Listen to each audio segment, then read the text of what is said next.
Hey guys, welcome to Writing Action and Adventure on WordCamp. This is a free and public class where we are going to break down different subgenres of adventure novels and talk about different techniques in putting these stories together. Everything from designing a cast and choosing objectives for your characters and making sure that we're putting the best possible objectives in those characters' ways, and that we are writing action scenes, focusing on the things that books do best, not writing them exactly the way that we would write a movie action scene. And all these things. So we're going to be having a chock-full presentation today, so we're just going to jump right in. So what is WordCamp? We're a community that is focused on helping you take your concept from idea to first draft to polished manuscript with lots of free classes, events, and workshops like this one that you're in right now. So whether you're watching on Discord or one of our other streaming sites like YouTube or Twitch, you can leave your comments in the chat, and I'll try to get to them as they come in.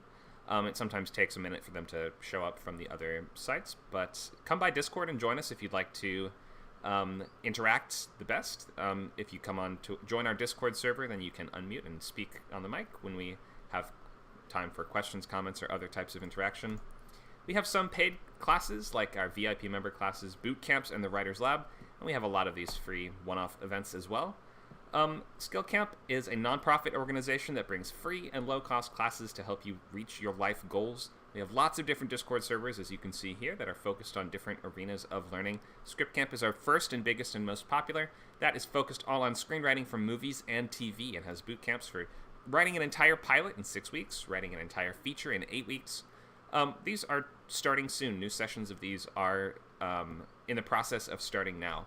So definitely come by ScriptCamp if you'd like to learn to write those different formats. We have weekly classes in CodeCamp and TuneCamp as well for computer coding, programming languages, and also TuneCamp for animation.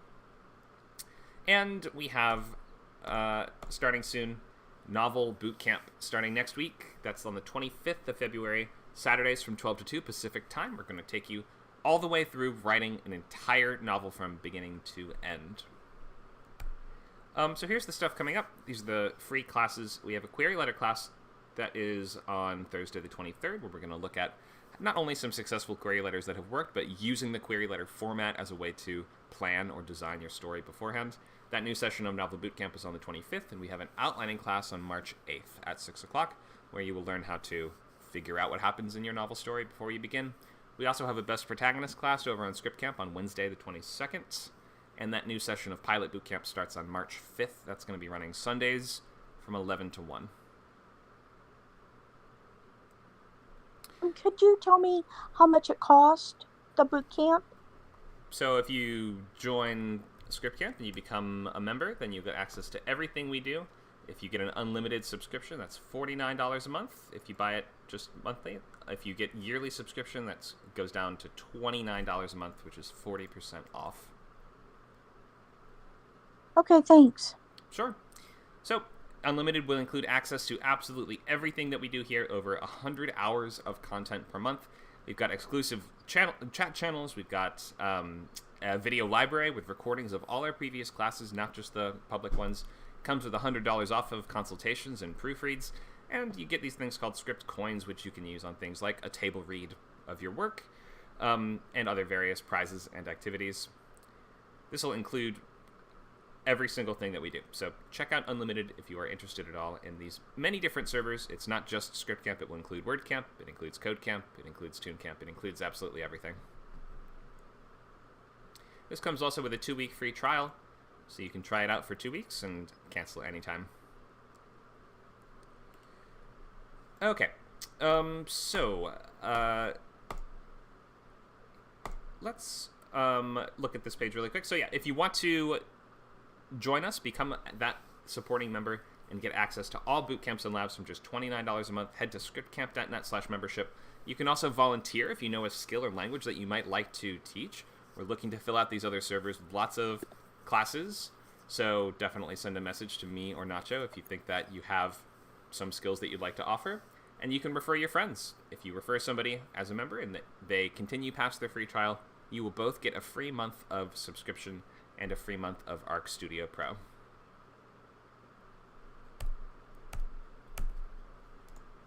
Okay, here's an overview of the Novel Bootcamp course coming up. I'm not going to go over every single thing in here right now, but you can at least take a look.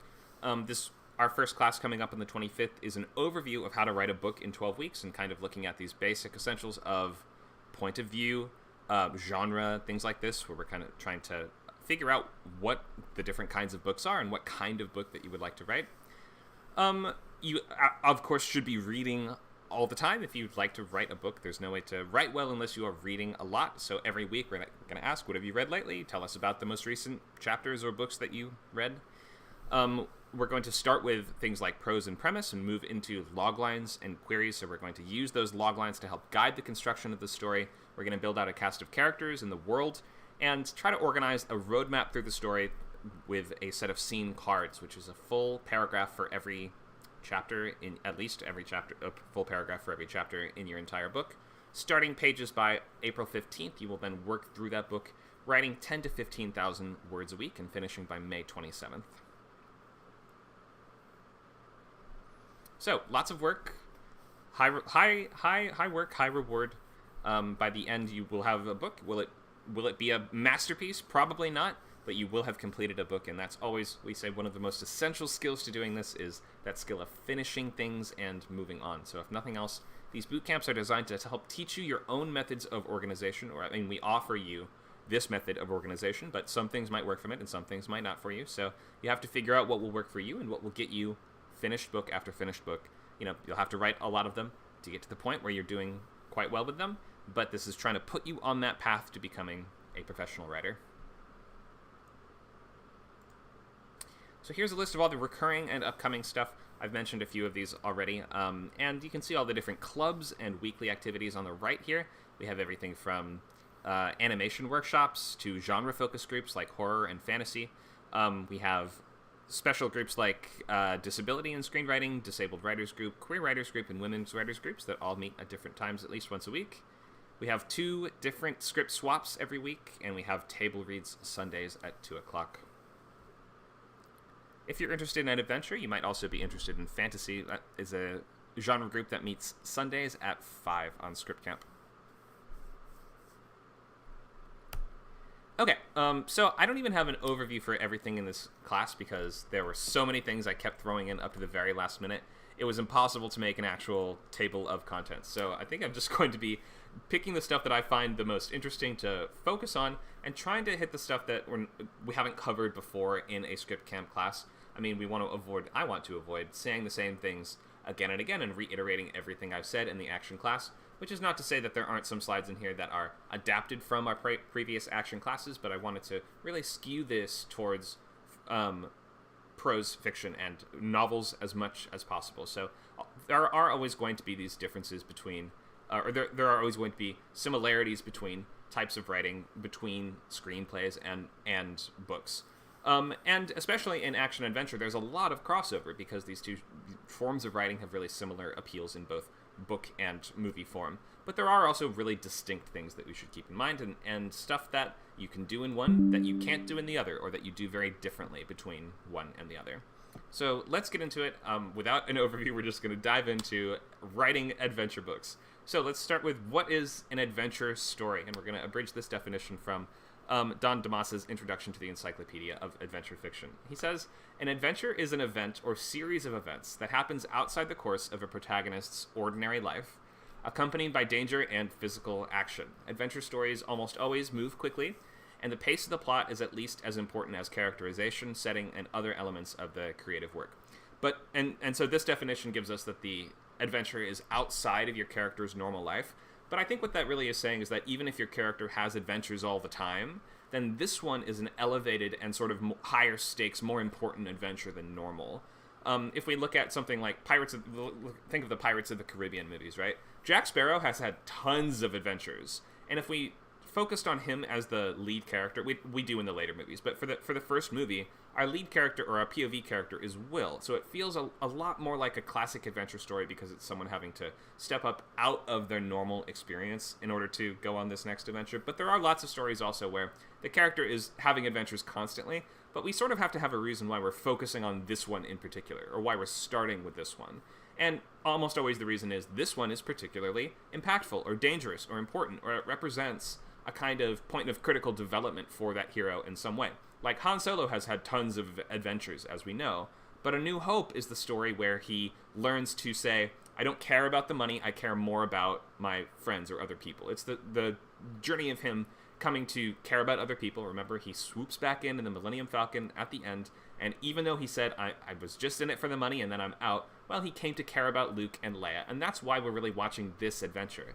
Every other adventure that he had, he didn't really learn that same sort of stuff. I know there was a prequel movie with him, and he kind of a little bit had a different journey there. But you see what I mean, that if your character's having adventures all the time, there's a reason why you've started with this one, or why you've highlighted this one, and why this one is just more important than the others. So that's just kind of the basics here. So we have a series of events and obstacles with physical challenges that your character needs to overcome. Violence is an essential part of action, and adventure doesn't necessarily need to, like, there's a ton of crossover between what we say action and adventure. Action is going to be more based on interpersonal conflict and violence between intelligent entities, so whether that's people versus people, usually. Could be people versus aliens or versus robots or stuff like that as well. Adventure does involve peril and high stakes and life or death physical feats and situations. It doesn't necessarily need to revolve around that interpersonal violence and conflict the way that action does. A lot of the time it will, but it doesn't absolutely have to. You could have an adventure story, for instance, where a character is just trying to hike through the wilderness, and the things that they're encountering are, they're starving, and they get attacked by a bear, they need to cross a chasm, they fall and they break their leg. Like, all of that could be parts of an adventure as well. If it's an action adventure, maybe we'd say, your character is fighting off a pack of dangerous wolves and robbers and bandits that are chasing them across the wilderness. So you can see how there's a lot of crossover between these things. So a lot of people say the first kind of adventure book is Robinson Crusoe, and this is from the early 1700s. This is not even the whole title. I think the whole title is much longer than this, but this is our classic guy gets stranded on an island and needs to make a go of it and, survive and make the best of it type story. I think we see adventure fiction in general going back thousands of years before this, in everything from epic poetry like the Odyssey and Beowulf. We see a lot of adventures in early forms of storytelling, both in campfire kind of traditions of, these tales of mythological heroes like Hercules or Odysseus, and then in just our stories of real life sort of adventures of, for instance, war heroes. Every war hero has kind of an adventure story attached to their life in a way, or westerns often have these elements of adventure as well. It overlaps with we're hearing some sound from somebody's mic. Make sure to keep your mics muted. If you guys don't mind, click that small gray microphone icon in the bottom left corner of the screen, if you don't mind.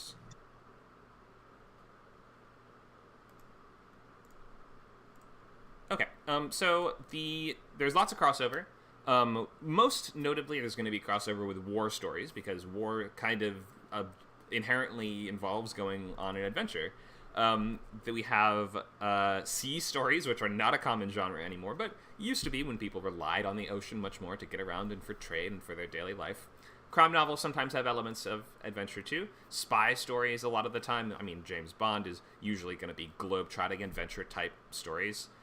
Science fiction, lots of sci-fi adventures, fantasy adventures, and westerns will usually have a lot of elements of this too. Some of our biggest subgenres that we're going to look at and focus on today are high fantasy. We're not going to focus on these, but I just want to mention that this is a thing. True stories and contemporary, just, memoirs and accounts of people's lives can definitely have an adventure kind of element to them, especially if that person is something like an explorer or a sailor or a pilot or a scientist who goes to remote locations or something like that. Real people's lives can definitely be told as adventure stories. We also have things like pulp adventure, sometimes called two-fisted tales, that we'll talk about a little bit later today. Swashbucklers, space opera often has adventure elements.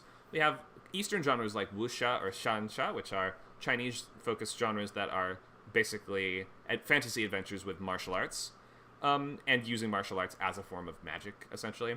I'm sure you guys can think of more types of adventure stories that we haven't even mentioned here, but I think that adventure is such a broad category, then we can look at it both as a plot in and of itself, but also just as like a style of storytelling.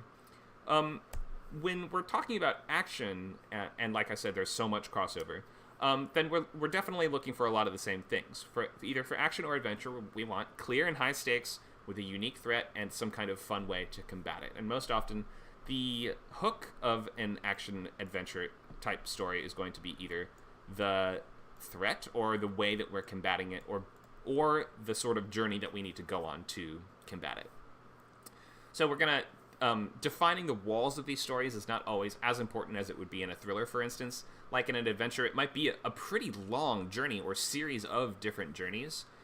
We expect a little bit bigger of a scope in action-adventure stories. We would also maybe expect some measure of shifting fronts, like a conflict that's broken up into smaller bouts and skirmishes. Because if we look at the broad umbrella of a larger quest, something like you need to take this small magic ring to the other side of the world and throw it into a volcano, that's kind of your high-level quest. But within that, you have lots and lots of little quests and smaller objectives that you need to accomplish to get there. So we'll talk more about objectives and putting these kind of quest objectives or obstacles in your character's way. Action-adventure premises will also just support awesome set pieces. So they should be in worlds and featuring characters and types of action that just lead or lend themselves to big, over-the-top feats of physical action and violence. That's just stuff that is fun about this genre. We like characters that are very competent or are at least able to survive, because if your character dies a couple scenes in, obviously they're not going to be able to go on the full adventure, are they? A tangible and concrete goalpost is really key for action-adventure stories. On a set-piece basis, it's helpful to also have that really clear goal. Like let's think of just these sequences from something like Tintin, right? Where in Tintin, it'll be like, you got to get that briefcase from that guy. And that guy is running through the alleyways, and suddenly a flood hits the town, and now you're trying to get the same. It's like increasing the danger and difficulty of this challenge because a ticking clock has been introduced and the water level is now rising, and now the bad guy gets into a plane, so now we're chasing him through the air, but we're still trying to get the briefcase. Like, you see how having that clear objective is really important, and if we don't know what's going on or what your character's trying to do, it's actually really difficult to stay invested in extended action scenes. Stunts, explosions, shootouts, fights, chases, daring escapes, thrilling heroics, that's all the stuff that we are looking for. And in terms of intrigue, I mentioned, I just a second ago mentioned clear and tangible goals. We can't really get away with we don't know who the bad guys are and what they're doing for too long. Because the longer that we spend trying to even figure that out, the less time we're going to actually spend being able to combat or escape from those enemies in cool scenes. If we're trying to spend most of the story figuring out who the bad guys even are or what they're doing, it might be more of a mystery than an adventure. And last, we're looking for, ideally, some kind of originality or something we haven't seen lately or as often, something new yet familiar, and we can always harken back to these older stories, like we're going to talk about Pulp today, which is almost all looking back to the past as inspiration, and these sort of two-fisted tales that are, we could say, modernizations of these old serial-style storytelling of things like The Shadow or Doc Savage or things like that. Comic books all, are always rebooting these old heroes and these old characters that we have seen many, many times in the past. So you can take these characters as inspiration and you can find new ways to rework or reimagine these old things, but we're looking for something new. It doesn't have to be a ton, but something a little bit original would be nice. So, action-adventure protagonists, they're either competent or they will become competent by the end of the story. If that's not the case, they probably should not be your hero. While it's not unusual to have your hero start, like, you can have the hero start strong and remain that way, you absolutely can. In the case of these sort of more elemental characters, especially like Rambo or James Bond, within a given story, they still have that emotional arc, such as something they learn within that story, or are forced to maybe unlearn, no matter how small it is. Like, we could say, the Daniel Craig arc of the James Bond movies, is essentially watching James fall in love and then get his heart broken so badly that he becomes the version of the character that we understand in the rest of the series. So his arc with Vesper is kind of at the heart of what makes that quadrilogy, quintology of films actually work. So the way that they're competent might also change. If we start with a character like Ripley in Alien, then she starts as a competent sort of space traveler trucker, but by the end of the movie, she is an accomplished alien killer in a way, in that she's the only person that has killed a xenomorph that we know of. So by the time the second one starts, she actually has become competent in a whole new way, and now she's almost an expert on xenomorphs, or as far as the characters are concerned. She knows the most about them, and she becomes almost like the most competent of all the people there. Edge of Tomorrow is another... We're talking movies still, and I do want to talk books mostly, but we're looking at movies just because most people have seen these things. Edge of Tomorrow is a great example of how you can start a story with a character very incompetent, or who exemplifies the opposite of all the traits that we might want. And then we have him becoming super competent by the end of that story. I need to just answer a important phone call really quick. I hate to do this. I will be right back in like 30 seconds. Sorry, guys.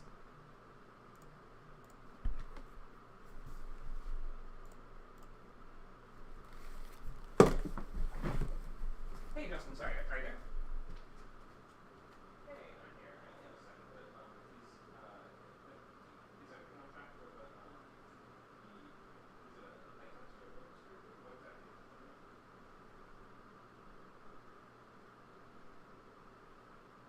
Thursday, please. I really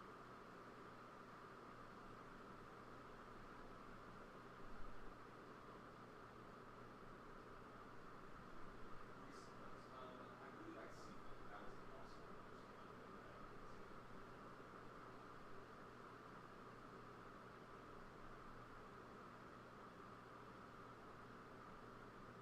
I went in the arcades, the old Disney show starts $1 million, and I have it in my wish list to have it like because it's a regional I played with it.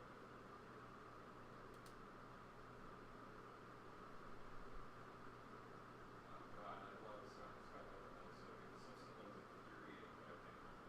really good. Oh yeah, for sure. The Spec Book one is PlayStation Store or something like that. So yeah, I have played that over the years.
Hey guys, so sorry about that. Super important phone call. I did not think it'd be coming in right now.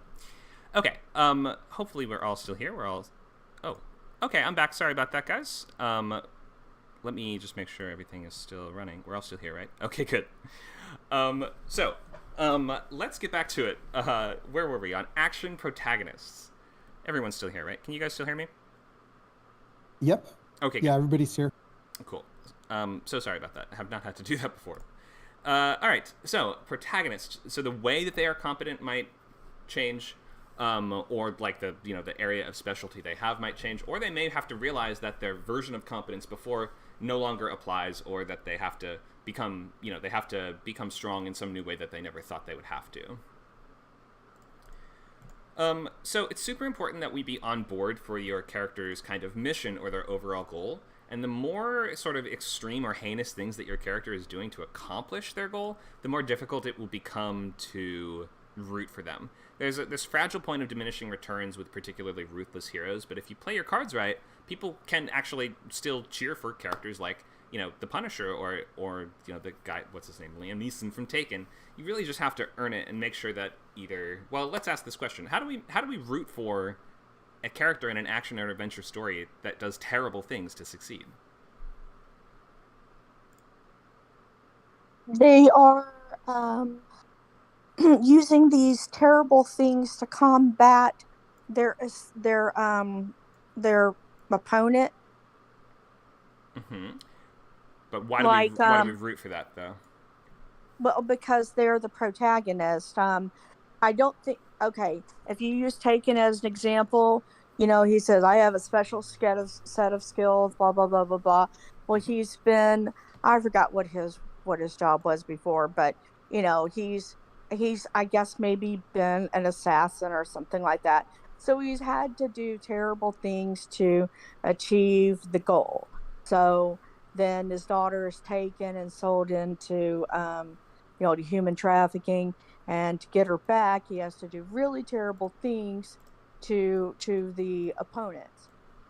So we're rooting for him in this case because he's the victim. In this case his daughter has been taken, she's a victim.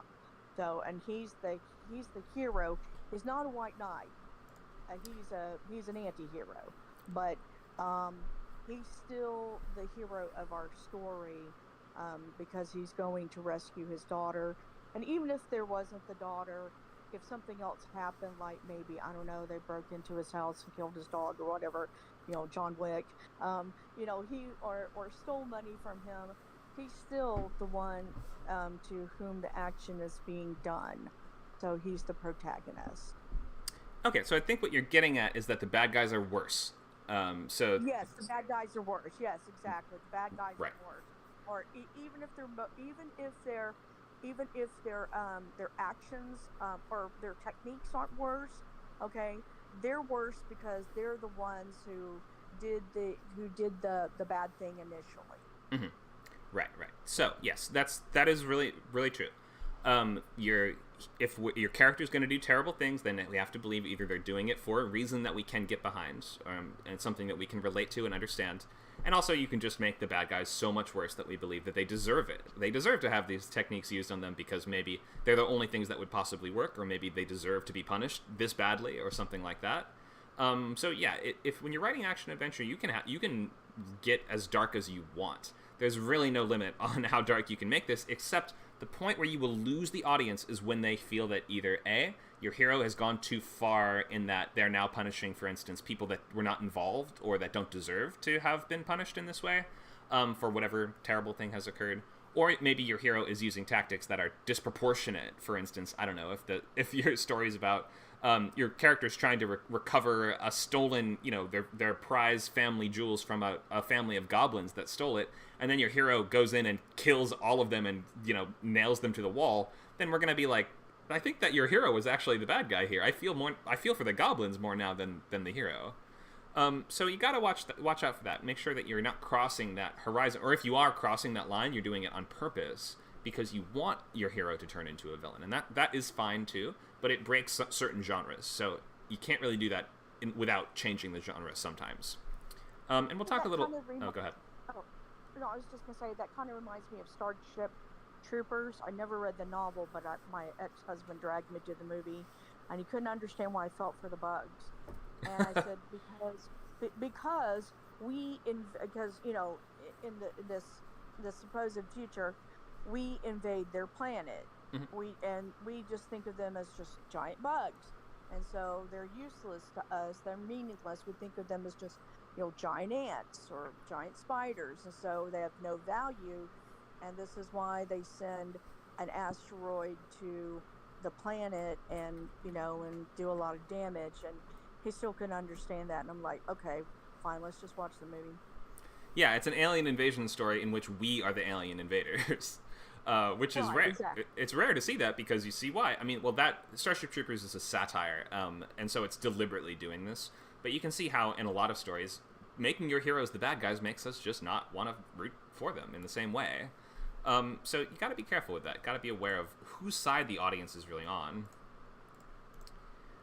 Let's look at some different subgenres of adventure fiction, especially looking at books and short stories and the history behind them, and figure out these different rules and expectations that they're going to come with. Let's start with Swashbuckler. This is a fun one. So, what's a swashbuckler? So this comes from a combination of adventure, historical fiction, and romance genres, combined with this very simplified and stylized moral outlook and world, usually. So this is going to be, really, really bad, clearly evil bad guys, really, morally correct good guys who are trying to take down the evil bad guys, though they might have a kind of chaotic, kind of Robin Hood is like a classic swashbuckler archetype character, right? Or Zorro is another of these kind of chaotic good characters that they might do kind of dastardly-ish things that's never too bad, but they're working outside the law. Batman is another sort of like similar kind of Zorro-type character. I think Batman was originally inspired by Zorro. But a swashbuckler is almost always set in the past, or some remote date in the past, like the Middle Ages, or what is called here the Cavalier years. I believe that would be referring to sort of the Three Musketeers era. I could be wrong on that, but in any case, generally these are either European or heavily European-inspired settings, but you can have a swashbuckler set anywhere. And they're almost always going to involve lots of melee combat between weapon-wielding characters, your main character being competent in the use of weapons and using those skills, as well as things like their acrobatics and their charm and their wit to solve problems and take down the bad guys.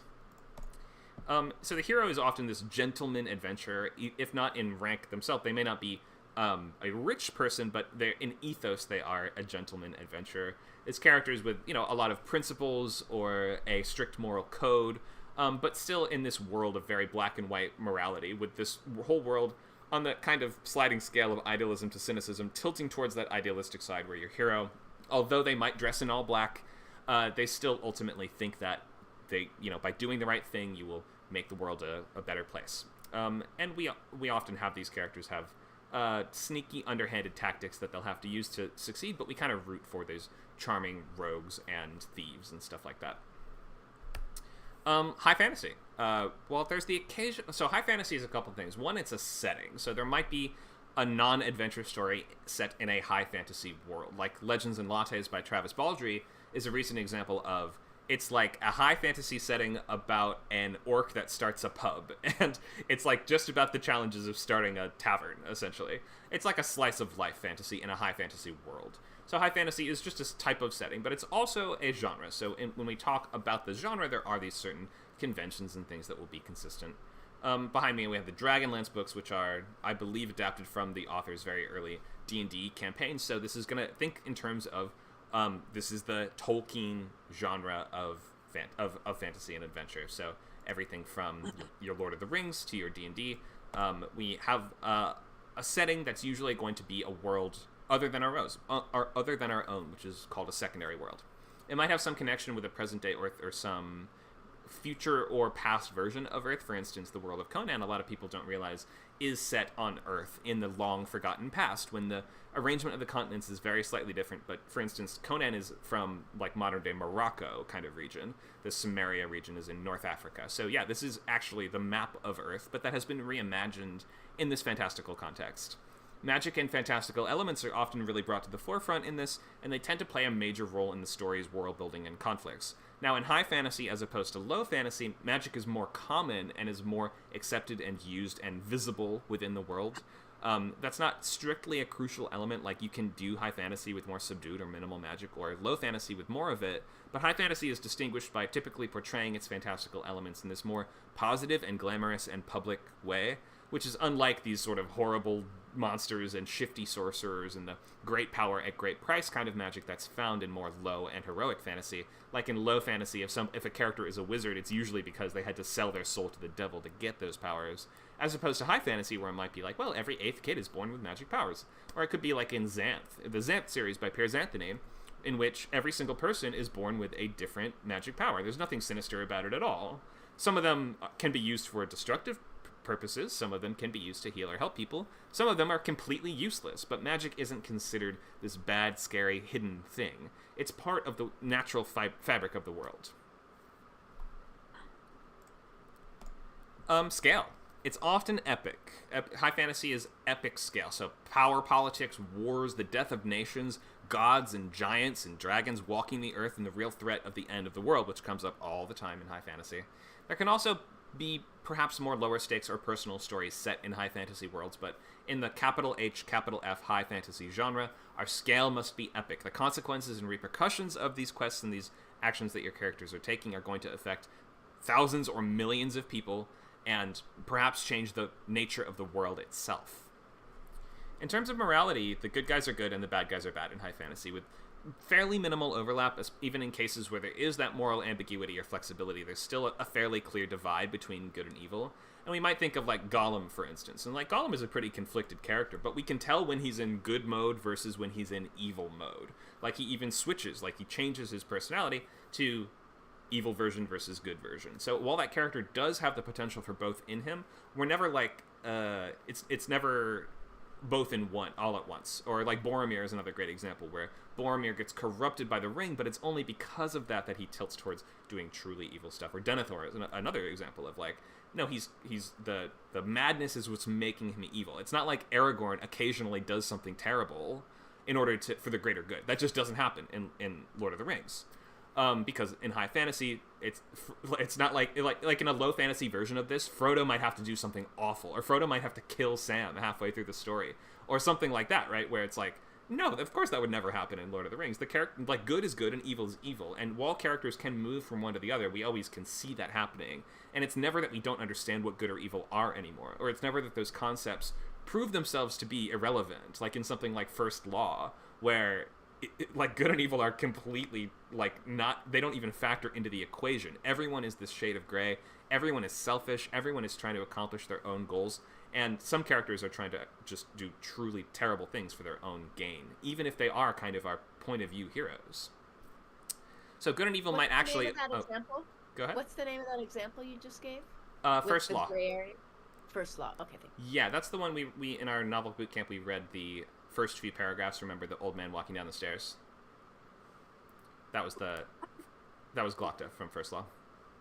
What is POV? I think of that as point of view. What is POV in your right. context? You're correct. Point of view POV stands for point of view. So in books we have point of view characters, meaning that we're going to be, as we jump around the world, we're going to be experiencing that chapter through that character's eyes, right? So we have chapters that are following Frodo. We have some chapters that are following Aragorn and the Fellowship. We have some chapters that are following Merry and Pippin. So we have lots of different viewpoint characters in Lord of the Rings, or Game of Thrones is another example where there's just tons of different viewpoint characters. So that's what POV is referring to. Who is the story focusing on, and who is sort of taking control of the story in those moments? Good and evil might actually be tangible concepts in the world of high fantasy as well, in which you have things like there's a spell that detects good or evil. So it's not just an opinion, it's an objective force within the world. Or characters might dig deep enough and find a river of evil bubbling through the ground, like it's a physical force. And, you know, that is not always the case, and it leads to a lot of questions sometimes, like, are some races just born evil? A lot of high fantasy claims yes, which is kind of a problematic element of fantasy and sci-fi a lot of the time, is that it does sort of purport, those aliens, they're just bad. Or these orcs, those green dudes, all evil. Are there any good orcs in Lord of the Rings? No, not even one. Not even one. Tolkien, in some of his extended writings, does suggest it's possible that good orcs or redeemed orcs could exist, but do we ever see them in the series? No. And in fact, in the video games, the Shadow of Mordor video game series, we come to really even appreciate, like, it does a lot of work to build out the orc culture and show that they have distinct customs and language and the way that they interact with each other and all these things, but does it ever suggest that they aren't evil? No, not even once. So that's or I haven't played all of Shadow of War. Maybe it does eventually suggest there's a non-evil orc. But for the most part, it wouldn't be as fun if we were slaughtering all these monsters if we suggested, maybe they have some good in their hearts somewhere. So it's just part of the fun of this style of storytelling, that good is good and evil is evil. And in terms of evil, we also even have this kind of great evil. It's an enemy which is near evil incarnate. Remember Time Bandits? Don't touch it, it's evil. Or what about Sauron, or any of these we have these Dark Lord figures and things like Wheel of Time. They might be or even if it isn't an incarnation of evil itself, this character might just be so abhorrent, and their machinations and plots are just going to serve as the basis of the conflict. Their victory in in any case would mean a terrible thing for everyone else. This is in contrast to low fantasy, which tends to favor those human versus human conflicts, and those, like, your villain's goal might not be, I'm going to take over the world and enslave all of humanity. It might be something like, I need to get revenge on this family, or I need to, steal this thing, or something like that. So yeah, low and heroic fantasy, which are more similar, more on the opposite end of the spectrum of high fantasy, are going to pit the heroes against mostly human and beast-like foes, not necessarily against a dark god that has returned from the afterlife. So in terms of your characters winning, victory is not really achieved through just force of arms alone in high fantasy. The most distinguishing feature of this from Sword and Sorcery is that you're not just winning through we found the way to fight and kill the bad guys. There's a lot of different strategies and, like, tactics and things that we have to do to ultimately win in a high fantasy story. It's not going to be just through logistics and political and military conflicts, which is the case in low fantasy. Imagine, for instance, a story in which, oh no, we just have to organize and train our troops properly, and then we can kill all the orcs and save Middle-earth. That's not the case in Lord of the Rings. Like, we can't succeed unless we throw this ring into this volcano. And any of that kind of logistical warfare stuff is just a delaying tactic to hopefully hold off Sauron's forces from taking over before Frodo succeeds at his part of the journey. So it's going to be a bunch of a large group of characters overcoming a variety of challenges of different scales and scopes, all against great odds. Very rarely do the good guys lose in high fantasy, or else it might enter this world of kind of grimdark, which is its own sort of separate world. Grimdark is a kind of broad term that has if you ask different people, it means different things, but generally is referring to the tone of the world, where it's like there is no good or evil, or maybe evil wins, or maybe evil has a huge advantage, or maybe everyone's evil, and people are punished ultimately for making the right choices and doing the right things. And if you make those right choices, you'll get screwed over as a result of those things. So that's kind of what grimdark often means. It means, like I said, it's kind of a lot of stuff. So that's high fantasy. I realize we're moving kind of quickly through a lot of this because we have so much to cover, but you can see that this is just that model created by Tolkien that a lot of people just have this is what adventure means to them. When you say the word adventure, a lot of people will think D&D style quest fantasy, and that's okay. That is largely accurate. And we just have to read and watch a lot of these things to understand and learn the rules and the expectations and the things that have been done, because that is one of these big caveats when it comes to this genre, is that a lot of stuff has been redone again and again, because I think as fantasy was finding its feet in the post-Tolkien years, a lot of people were like, well, we don't know what this looks like, but we know it looks like that. So there were a lot of Tolkien clones in the aftermath of Lord of the Rings as the genre was sort of coming into its own. Let's look at pulp a little bit. So pulp was a style of writing that emerged in the 1920s, or early teens and 1920s, featuring a variety of colorful, violent, and often male-oriented stories that were printed on this cheap paper, and that focused on what we call more lurid thrills, and that would be, characters like having violent battles with the bad guys and beating and overcoming them. There was probably a lot of rescuing women from situations where they were kidnapped and just happened to be in a bikini or things like this. I think we've seen a lot of covers of magazines from this, men's adventure magazines from this era that feature some strapping dude swinging on a rope through a window, and inside there's a bunch of Nazis that have some lady in a bikini tied to a chair or whatever. So I think we all know what that kind of looks like, and of course that comes with its own sort of its own problematic set of tropes and expectations from the past. But we don't have to take those. We can just take the parts of this that are fun and the parts of this that really work. So pulp content ranged from over-the-top action of stories like Doc Savage, to these heroic fantasy stories like Sword and Sorcery stories like Conan the Barbarian. This pulp era died down by the late 50s when that leading distributor of pulp, which was called the American News Company, went bankrupt. Although there was a resurgence in the 60s and 70s, mostly in the form of these edgy men's adventure magazines that all pretty much look like this on the left. And on the front, they're going to be making certain promises, and what promises are we making with these covers, would you guys say? What are we saying is going to be in these books?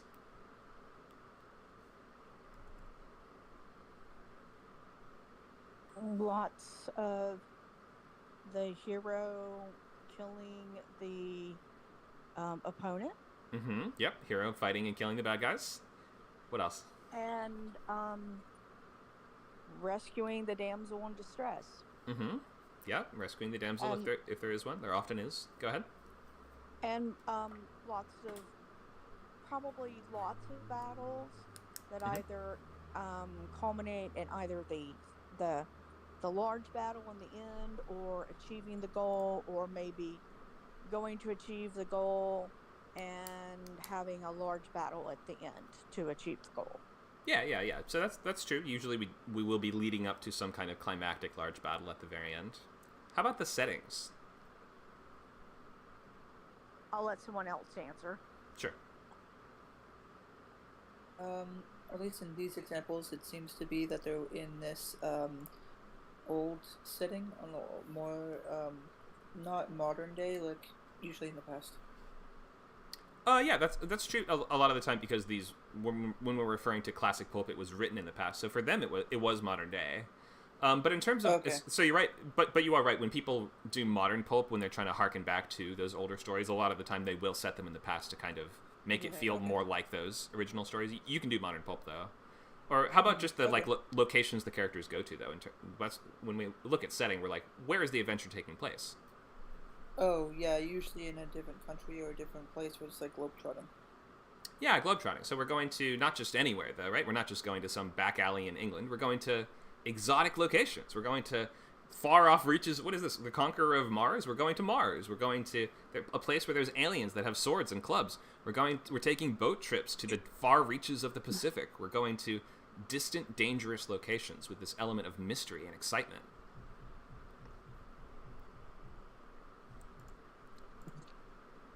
So after the 50s, people did start looking back to the pulp era more nostalgically, and when they did, they usually locked onto these more over-the-top stories of these proto-superhero characters like the Shadow or the Phantom.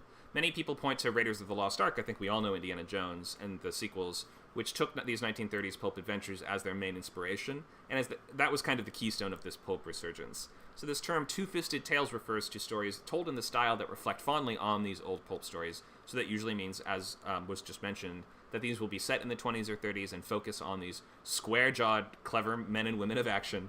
And how about in terms of character competence? We were talking about action heroes start competent and stay competent. Pulp characters are competent in ways that we can't even, like, that are almost ridiculous to look back at. Like, let's think of Batman. What are Batman's skill sets? What can Batman do?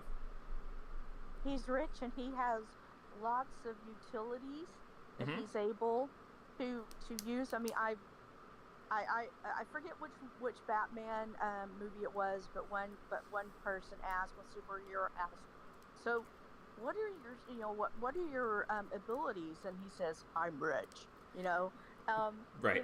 And because he's a billionaire. I know he starts off as a millionaire originally, but because now he's a billionaire, he has all these gadgets, that he can, I think he calls them utilities, but they're gadgets that he can utilize to be a superhero, even though he's just this rich dude who happens to want to be a crime fighter, which, right. I mean, to me, that's really cool. I think that's one of the reasons why people love Batman so much, because he's just a guy who happens to be rich and he wants to fight crime, so he creates all these gadgets to do it. He's not Superman. Right, but because he's rich, I mean, yes, you're right, he has a lot of gadgets, but that's only one of his many skill sets. What else can Batman do?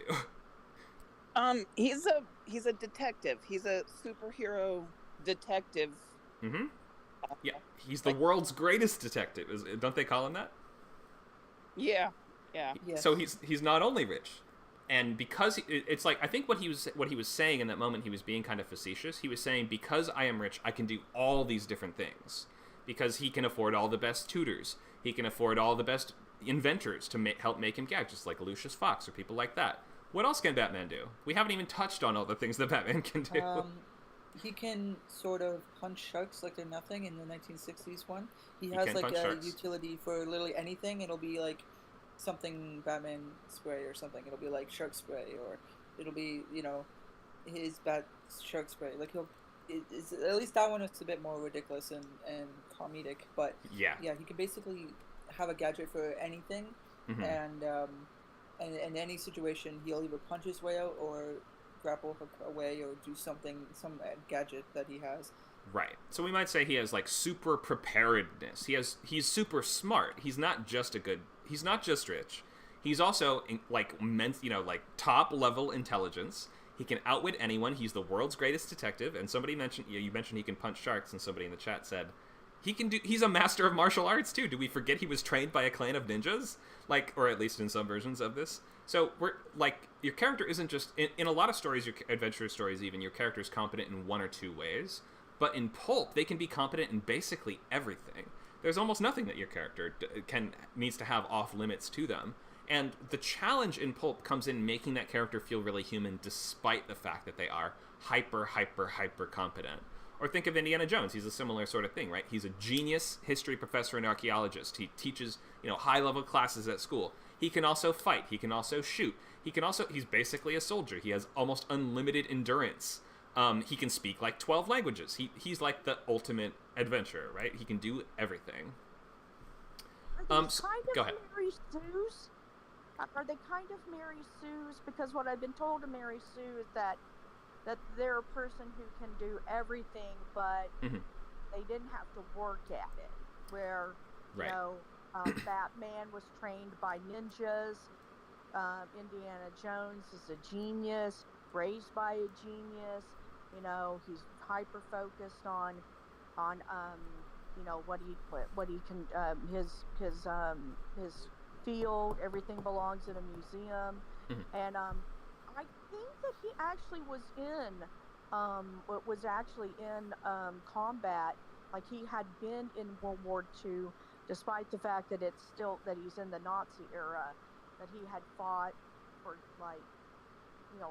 or been in World War I or something like that. Maybe, I can't remember, but in any case, to answer your question of are they Mary Sue's, the answer a lot of the time is, in our modern definition, yes, 100%.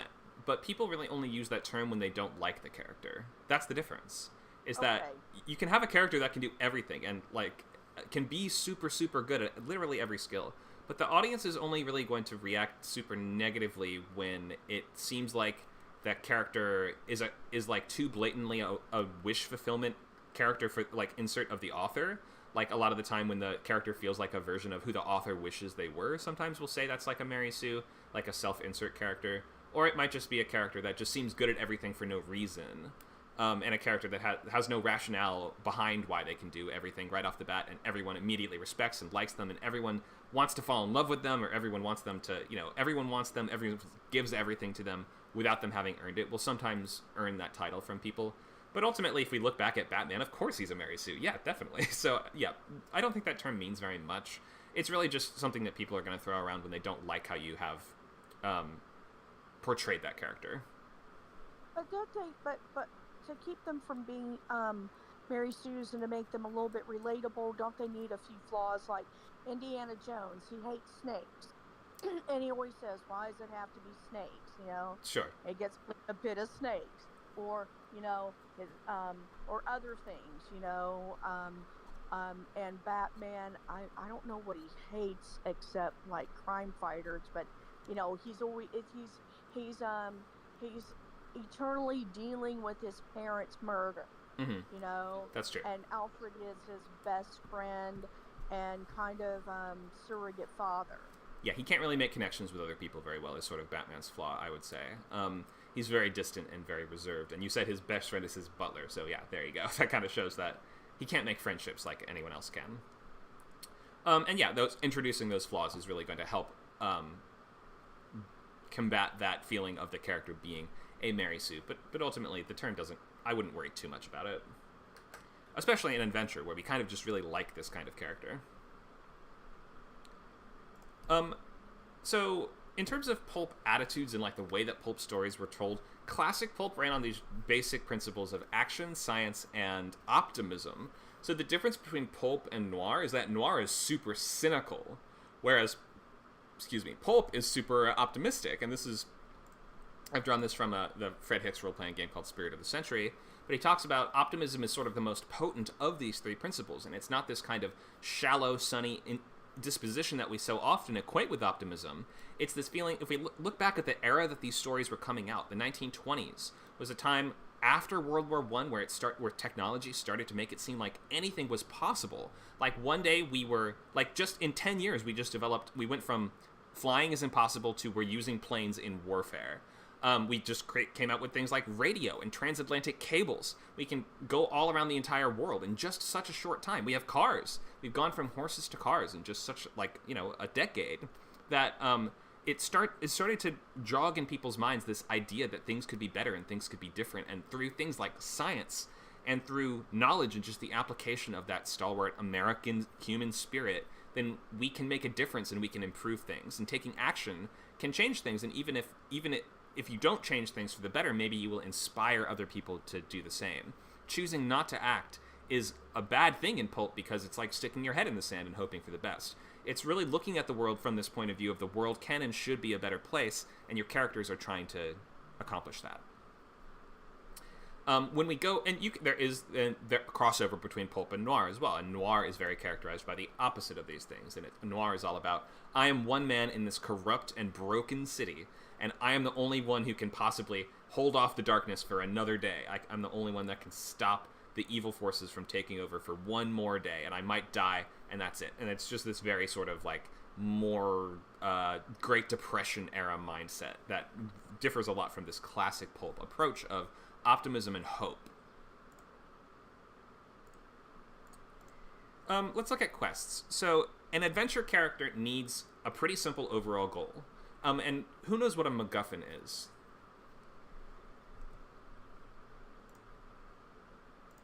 A distraction, I think. Like the thing that you thought you were trying to. The thing you thought was the goal isn't, kind of. I feel like that's a red herring. I think it's basically the goal of what they're getting. So, like example, if their quest is to find the Holy Grail, the MacGuffin will be the Holy Grail because that's what's driving the story or like sets them in motion to find it. In Indiana Jones would be the Ark of the Covenant, or in the first one at least, I think, which would be he's searching for it, and then that's why all the Nazis come in because they also want him. Then he has to fight the Nazis. It's the catalyst for starting the reason for the adventure. Yeah, it's a way of simplifying the goal of the adventure. If we say something like, the goal is to stop the Dark Lord, the MacGuffin might be, you need to get this ring. Because that ring, if you get that ring and steal it and destroy it, it will represent you defeating that Dark Lord. It's usually an object, and classically in like old-fashioned Hollywood terms, it's like a briefcase full of money. I think we've seen this MacGuffin used like 10 trillion times. Or it's it's a necklace, or it's a magic thing that the characters are going after. And it's just a way to really nicely organize a quest. And a MacGuffin might be something like a place, or sometimes it's a person, like in The Fifth Element. You see, hopefully you see what I mean. That the MacGuffin is that you don't need to have a MacGuffin, but it's just a nice way of organizing the objectives for a story. So in terms of objectives, it's nice to have this very clear overall tangible goalpost. Defeat Sauron by throwing this ring into this volcano. But that's going to be broken up into many, many sub-objectives. Overall, that bigger quest, that umbrella quest, should have that sense of clear goalpost, high stakes, so big consequences for failure. It should be difficult, so with strong opposition. It needs to be urgent, so a sense of ticking clocks. And it should just be fun for us, the audience. It doesn't have to be fun for the characters that are going on it.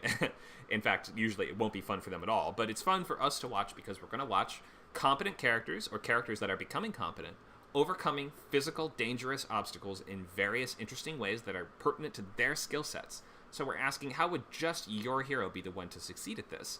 And one of the most fun things of these different quests, or one of the most fun parts of adventure writing, is breaking up different groups of characters to face obstacles of different scales that are most difficult for just that group.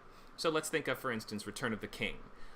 We've broken up the group into 3 different main sections. We have Frodo and Sam together, right, and Gollum, and they're going to Mordor. In the meantime, we have the Fellowship, Legolas, Gimli, and Aragorn. And then sometimes we go to Gandalf and Pippin in the 3rd movie as well. And we also go to Merry and Éowyn as our 4th sort of POV group, which includes Theoden also. And with them and Faramir. And we have like all these different divisions of characters that are each facing different obstacles at the same time. Sometimes we're even intercutting directly between 2 different battles going on.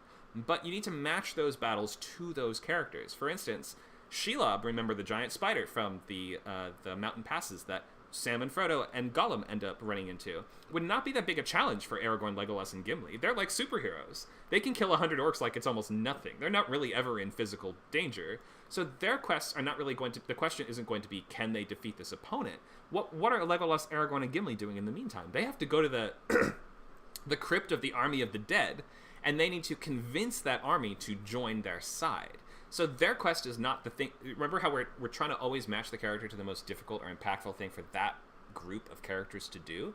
You gotta scale those different conflicts to those different groups of people so that we're not always able to just very easily blaze through the different obstacles. And it provides this really nice sense of verisimilitude to the world if one character is facing something that would not at all be a challenge to one of the other ones, or we're challenging them in different ways that are directly straining their skill sets in directions that they would have not expected. So the dumb character is forced to solve the puzzle, or we have, the smart character is forced to fight in the arena, and we now need to see, okay, how would a smart character win a fight in the arena? They're not gonna be able to stab the other guy. They have to throw a knife and have it bounce off the wall at the right trajectory to cut the rope to knock down the big crate.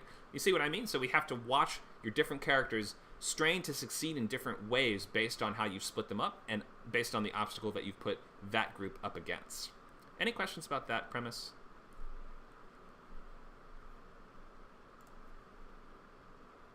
Okay, so I guess I am a little bit not confused, but I guess I want a tiny bit more of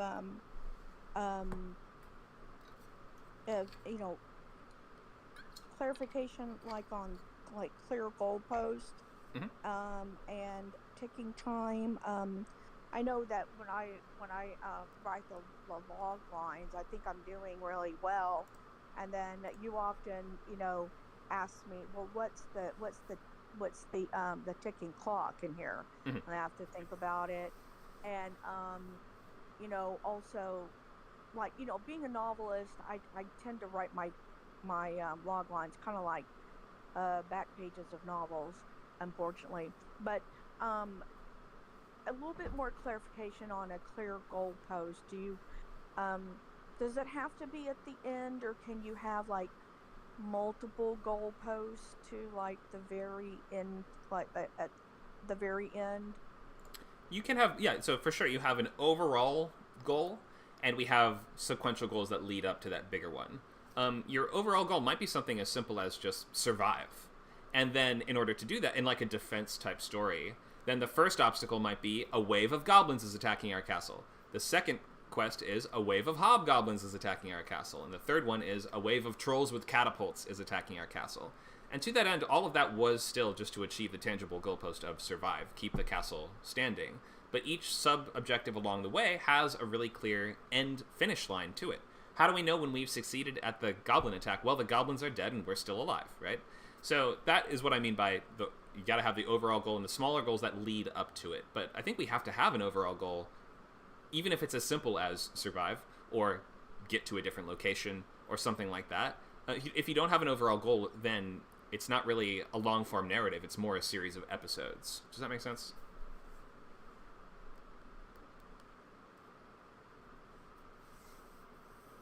Yes, that makes sense. That makes sense. So that's the difference between... That's okay. That's the difference between episodic storytelling, and you can write episodic stories too. That's okay as well. Something like The Witcher starts out very episodic, and it's more just like a series of mini self-contained adventures. But even within those, there's going to be the overall goal and the objectives you have to accomplish to do that. So it might be even on a small-scale adventure, your overall goal might be kill the witch that's been haunting this farm.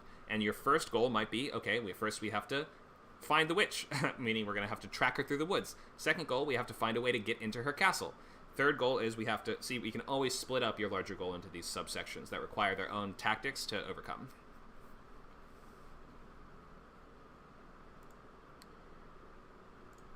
Let's look at escalation a little bit. So typically, through these quests, the danger and stakes should be increasing steadily. The ticking clock, which I mentioned, I can go over ticking clocks a little bit more too. That ticking clock is going to be adding urgency and danger throughout. In Lord of the Rings, we have a lot of ticking clocks. The most key essential 3 ticking clocks to begin with are 1, the ring wraiths are getting closer to finding the ring, and the closer they get, the more trouble we're in, because if they get it, it's all over.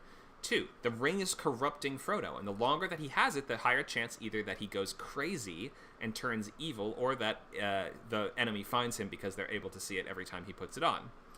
And our third major ticking clock is Sauron's armies are ravaging all of Middle-earth and threatening to destroy the last strongholds of man. So even if Sauron doesn't get the ring, if we don't succeed in destroying it fast enough, he will still win.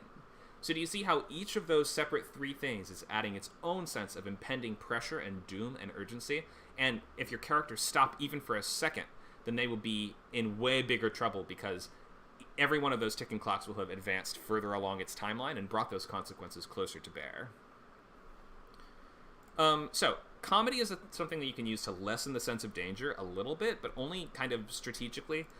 We shouldn't make it seem like that the protagonist, of course, is going to win. Like, that's rarely going to be a joke. If it seems like there's no danger anymore, then it will start to seem like the main character is always going to win.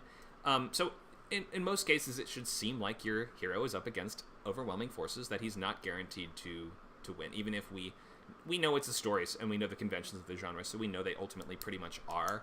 But still, it shouldn't seem like they are, and we shouldn't use too much humor to lose the seriousness of the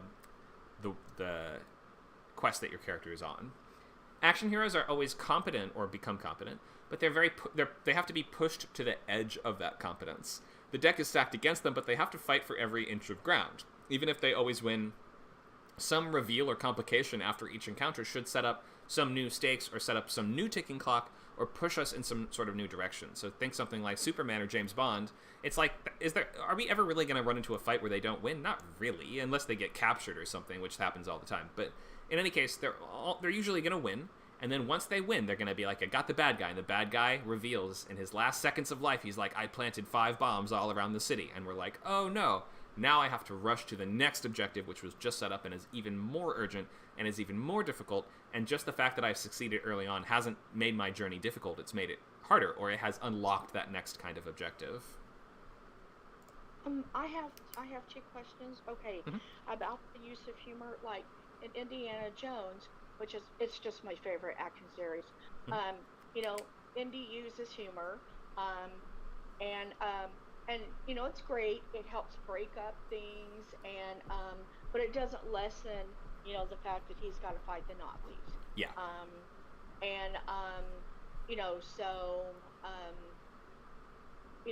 But it's great. Like, when he shoots, when the guy's got the swords and he's twirling them, and he just pulls out a revolver and shoots him. And the guy drops dead. I mean, or at least he's injured.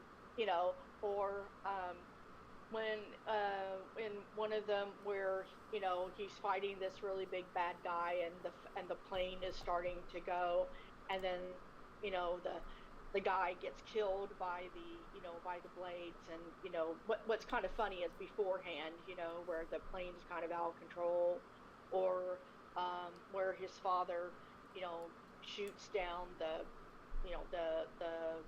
thing that controls, I forget, or in James Bond, where one of them, where he actually dies, but he's not dead. He's just, it's part of the plot, where the bad guy needs to think he's dead. Mm-hmm. So in terms of humor, I guess you're asking how do you balance it and make sure the humor isn't reducing the danger? Is that what your question is?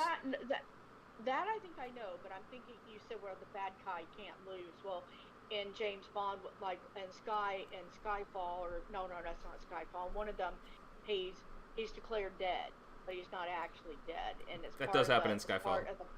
And then you only live twice. Well, it happens in a couple of them. Yeah, that's right. Yeah. And so that's part of the plot device, or one situation where he's naked and the guy's like, hitting him in the testicles and electrocuting him. You think, or at least I thought, he's gonna die, and you're right. The last one, he does die, but he's gonna be bad. And okay, I'll stop. So sorry, what was the question, or did you answer it yourself? No. I just said okay, I'll stop. Oh, okay. Any other questions on escalation in action adventure? What happens, and this happens, I see this sometimes, where like to like the smaller threats are too big, so that by the time they get to the big threat, it feels like they've already defeated like 7 million versions of the same thing. Mm-hmm. Do you have a specific example of this? I don't know. This happens a lot in like movies where like there's like an endless amount of henchmen, and then the final guy is just another henchman, basically. Like there's nothing that distinguishes him. I don't know if I have like an example of like this, but like I know like their power keeps increasing or whatever, and they keep getting better, but then like everything just becomes, I don't know how to say it exactly, but I see it sometimes. I see what you're saying. There's no final boss, that kind of story. Well, not necessarily. Like I don't know. Like it feels like I guess you could say that, but it feels like the final threat is not as impactful because everything they've gone on in their journey is more impactful. If that makes sense. In those stories, and we're talking about things like Saving Private Ryan, I think in this case, which is a war adventure type story. Yeah, I guess. This is one where they're having battles all throughout. There's nothing to really. Well, there actually are sometimes sort of mini bosses that make these sections feel more impactful. Like the sniper in the tower is sort of like a mini boss, or we might say, like you can elevate even Mook characters to that level of mini boss to add more importance to those sequences. I think that when you're doing that type of story, though, where we're not leading up to beating some kind of big bad guy, like we're not trying to fight Hitler in Saving Private Ryan, what you should focus on in terms of escalation is the cost on your characters. So look at who are we losing, who is getting hurt, what is the psychological cost on them, and that is going to be more of the escalation than we're fighting tougher and tougher and tougher bad guys. So yeah, I think a lot of war stories work like this. So the escalation is more in terms of the attrition on your main cast of characters and on the psychological toll that it's taking on them. Right. It's a lot of times it could be like the journey itself is the villain because they have to be on this journey, and the more they go on it, it's how it affects them personally, and that's the challenge is like how to stay sane while going on this journey. Mm-hmm. And even within that, we can still have sort of climax, like big set pieces that do act as it could still feel like 1917 is a good example where like it's sort of just episodic challenge after episodic challenge throughout most of the movie, but there is still a climax. He still does need to run the trench at the end and like do the sort of biggest, most difficult, dangerous thing of all, even though it's not like he doesn't have to fight the final boss or anything, but it's still something that is a bit more challenging than it's like it tops everything that comes before it to some extent. But yeah, focus on the effect on the main characters in that and the toll that the journey's taking on them. Call it the boss. I mean, it seems like it's the bad guy, but why are you calling it the boss? We might say the boss would be like the overarching villain, the most powerful villain. I'm using kind of video game terms to calling them the boss, but usually this is going to be the character that is in charge of all the other bad guys, like your Dark Lord or your general of the army, or the biggest worst guy, your Darth Vader, as opposed to your Stormtrooper. Okay, but that changes though when we see the Emperor later on. So okay. So in the first Star Wars movie, the sort of final boss is Darth Vader, but yeah, you're right. In the later ones, the scope does expand, so we realize, that boss was subservient to another boss, which is something we do in these series a lot. And in that case, when we see that Darth Vader suffered, and we find out that he's Luke Skywalker's dad, and we realize that he's subservient to a much more evil or powerful boss. Maybe not less more evil, but more powerful. And we begin to develop a little bit of sympathy. Yeah, Darth Vader is a tragic villain for sure. Right. Yeah, it's a tragic villain. He turns to the dark side to save his wife and baby, and then ends up losing them because she doesn't want him anymore, because of what he's doing. But okay, I just wanted to know about how do you describe the boss and the sub boss, or the overall bad guy and the sub bad guy? How do you describe them when you're writing? How do you describe them? I mean, define them. Define them. If you're writing and you're trying to sell your work, and you how do you define them? How do you describe them to that person?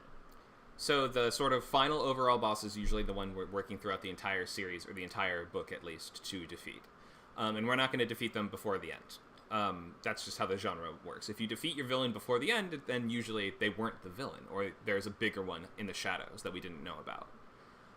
So think like Darth Maul we defeat in the first movie, but who was Darth Maul working for? And that's always going to be that's usually going to be a question that leads us to a sequel is, well, that was only one piece of a larger sort of, conspiracy or faction or something like that. So your overall boss is the one that usually will take the entire series to defeat. Whereas your sub-bosses are going to be maybe just the big bad guy of that book or of that chapter of that book. And that's how I break it up.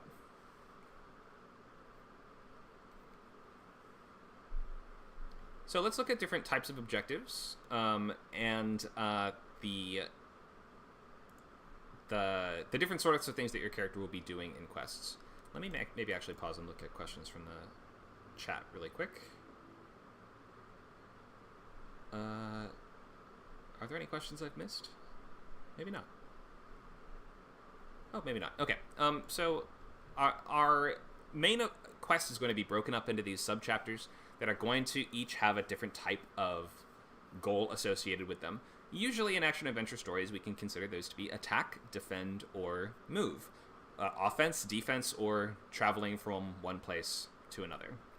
And sometimes the story will change from one to the other over time. Look at something like Wraiths of the Broken Land by S. Craig Zahler that starts as a move story where basically it's a really dark Western adventure about some ladies get kidnapped by some really evil bandits.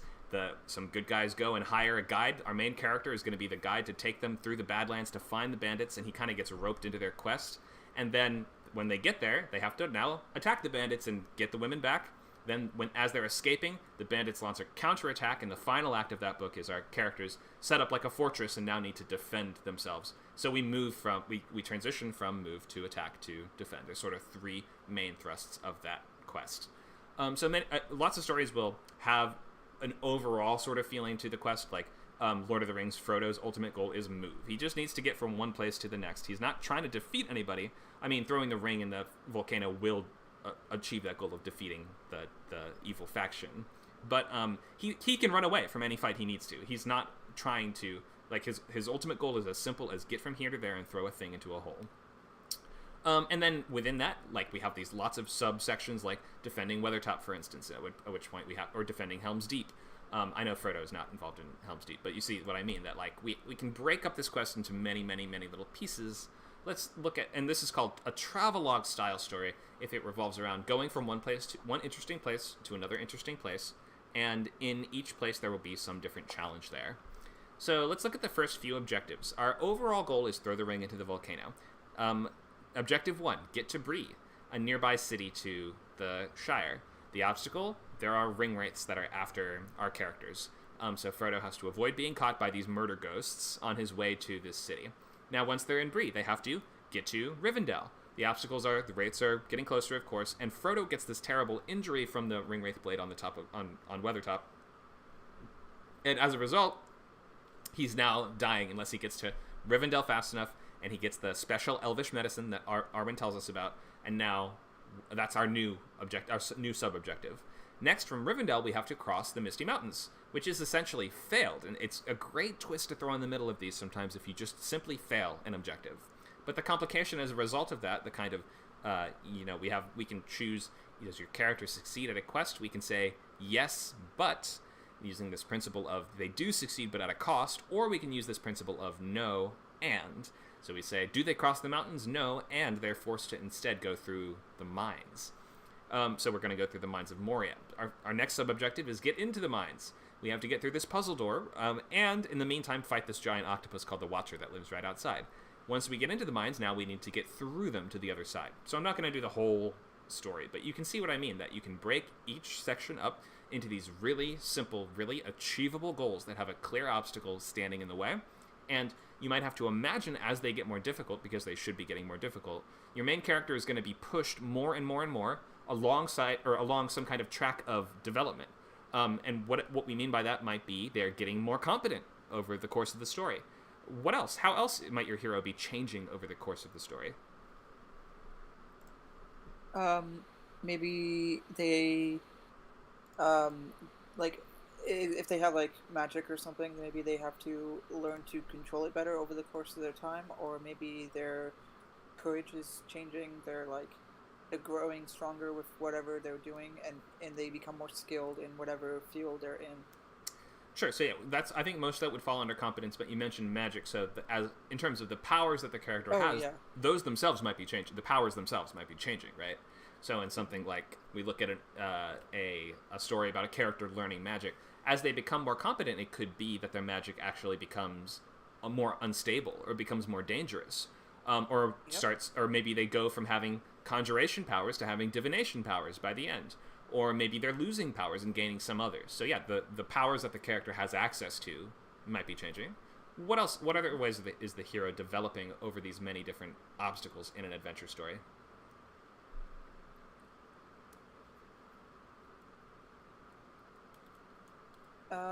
I mean, it could be if they have a crew of people they're with, maybe their relationship with the people. Relationships, great. That's another big track that we're moving the character along. Mm-hmm. It's either getting... Usually we can break this down to as simple as getting closer to or further away from someone else in their group. They're becoming friends or they're becoming enemies with the people that they travel with. What else? What are some other ways your hero is developing along the course of these various quests?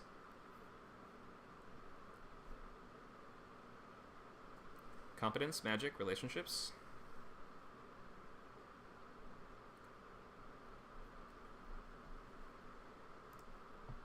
Amanda wrote a fantasy book. Sorry, what were you gonna? So, what was the question? So the hero's changing in many ways through these different obstacles, like Lucy in your book, right? So they might be changing in terms of competence, becoming more competent. They're maybe getting more powers, or their powers are changing, and their relationships are changing with the people they're with. How else is the character changing? So, do you want me to use my example? If you want, but yeah, I just wanted to call on somebody. Go ahead. Yeah. That's a good exercise for me, anyways. So she's a scaredy cat who's never really been outside the castle. So she's learning how to deal with like dirty, gross underworld stuff.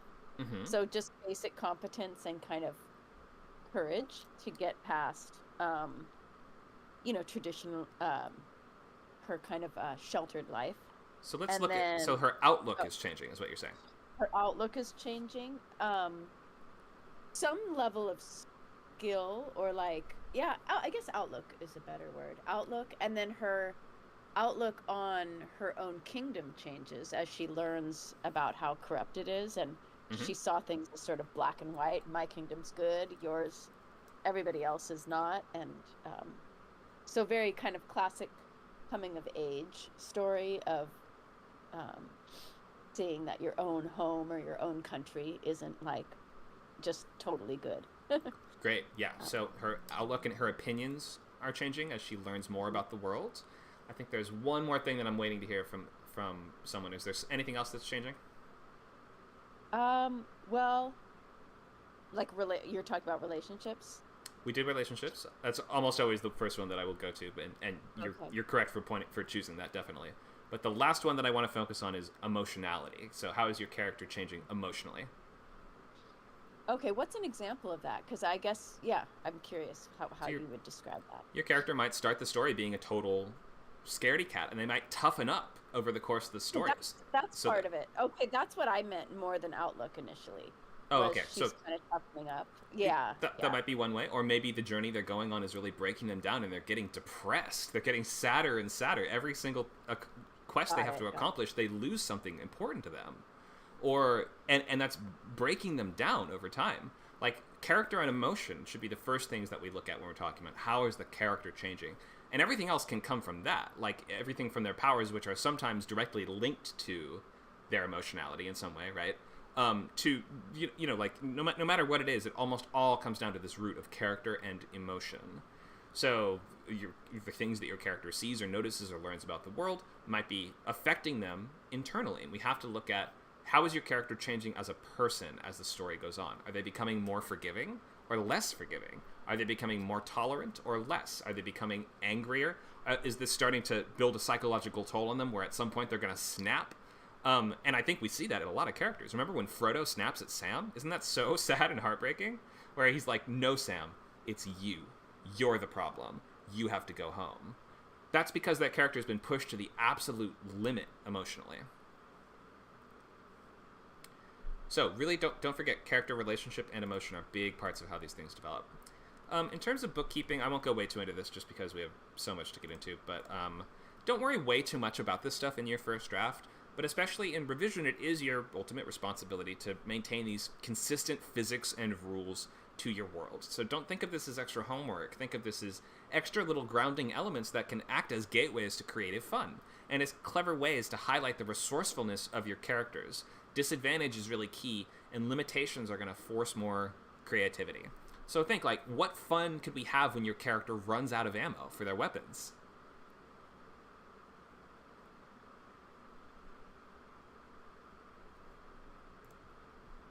And when you are demonstrating these things, should this be through dialogue and action, or because what I've learned about writing novels is that you shouldn't have too much exposition. You should just mostly have your exposition through dialogue, where where the reader learns about your character through dialogue and action. So you don't have, like, when I was first writing my first novel, I had pages of exposition, and then I learned, no, you should make all this exposition, this dialogue that that the reader discovers about your characters through their, through talking to other characters, and maybe some action. You can build these things through any number of different techniques. You can clarify, especially in a book, you have this opportunity to explore the character's thoughts and be in their mind. So, like I mentioned, that we can think of how much energy they have, or they're getting exhausted. Our character can just let us know, especially if it's a first-person book. It's like, I was getting exhausted as I climbed another hill to fight another goblin, whatever it is. Like, we're in your character's heads, so they can clarify what they're feeling for us very well in terms of energy and injuries. Also, emotional stakes. That kind of internal dialogue is going to be really essential for reminding us what matters to the character and why they're doing this, and they might flash back to thinking of their family at home as they are fighting Nazis, right? Because they're like, that's why I have to get home. So we can use any of these things. You might use dialogue to clarify emotional stakes. You might use this internal thoughts of your characters to emphasize their limitations of energy or injuries.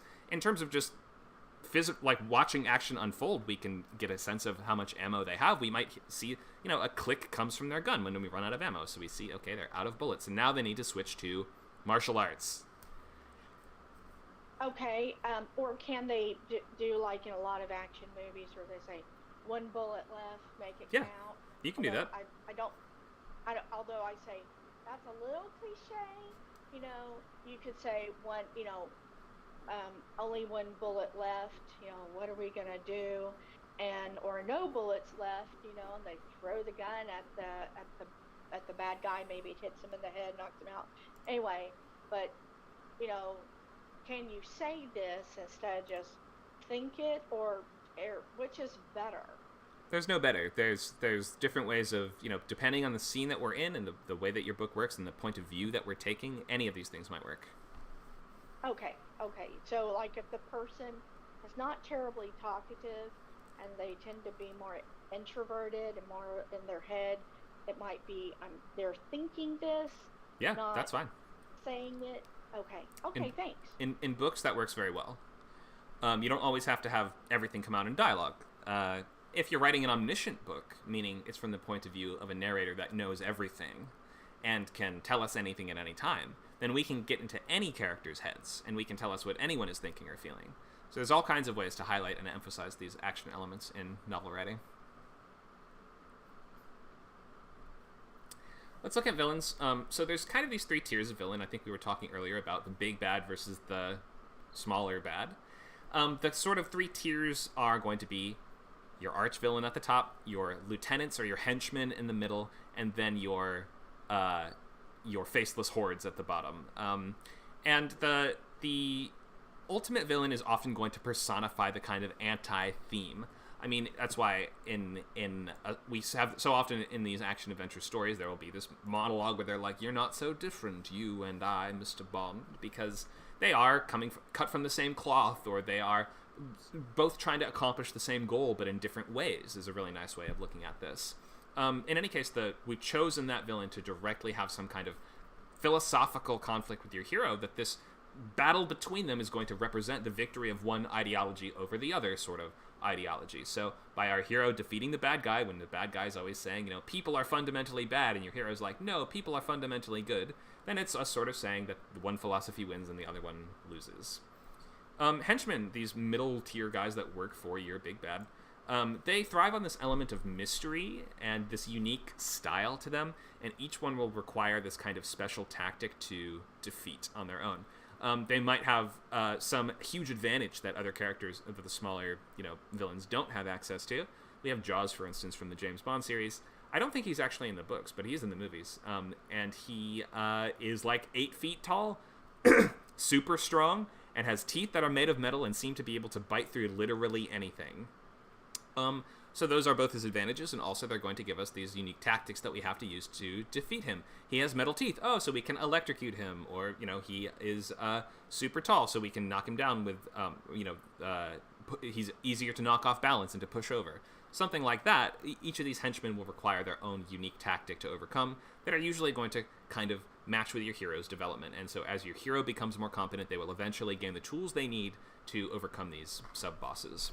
These lower level guys, these minions, not the actual DreamWorks minions, but these, whatever we call them, the faceless minions, covering their, I mentioned this in terms of movies, but covering their faces or obscuring their identities, I would just say in terms of books, does lead to a very impersonal and sanitized and video gamey feel to these villains, which sometimes can work and sometimes can be okay, especially in pulp. We mentioned pulp is about fun, right? Like fun violence, and in pulp, violence is pretty much the answer most of the time.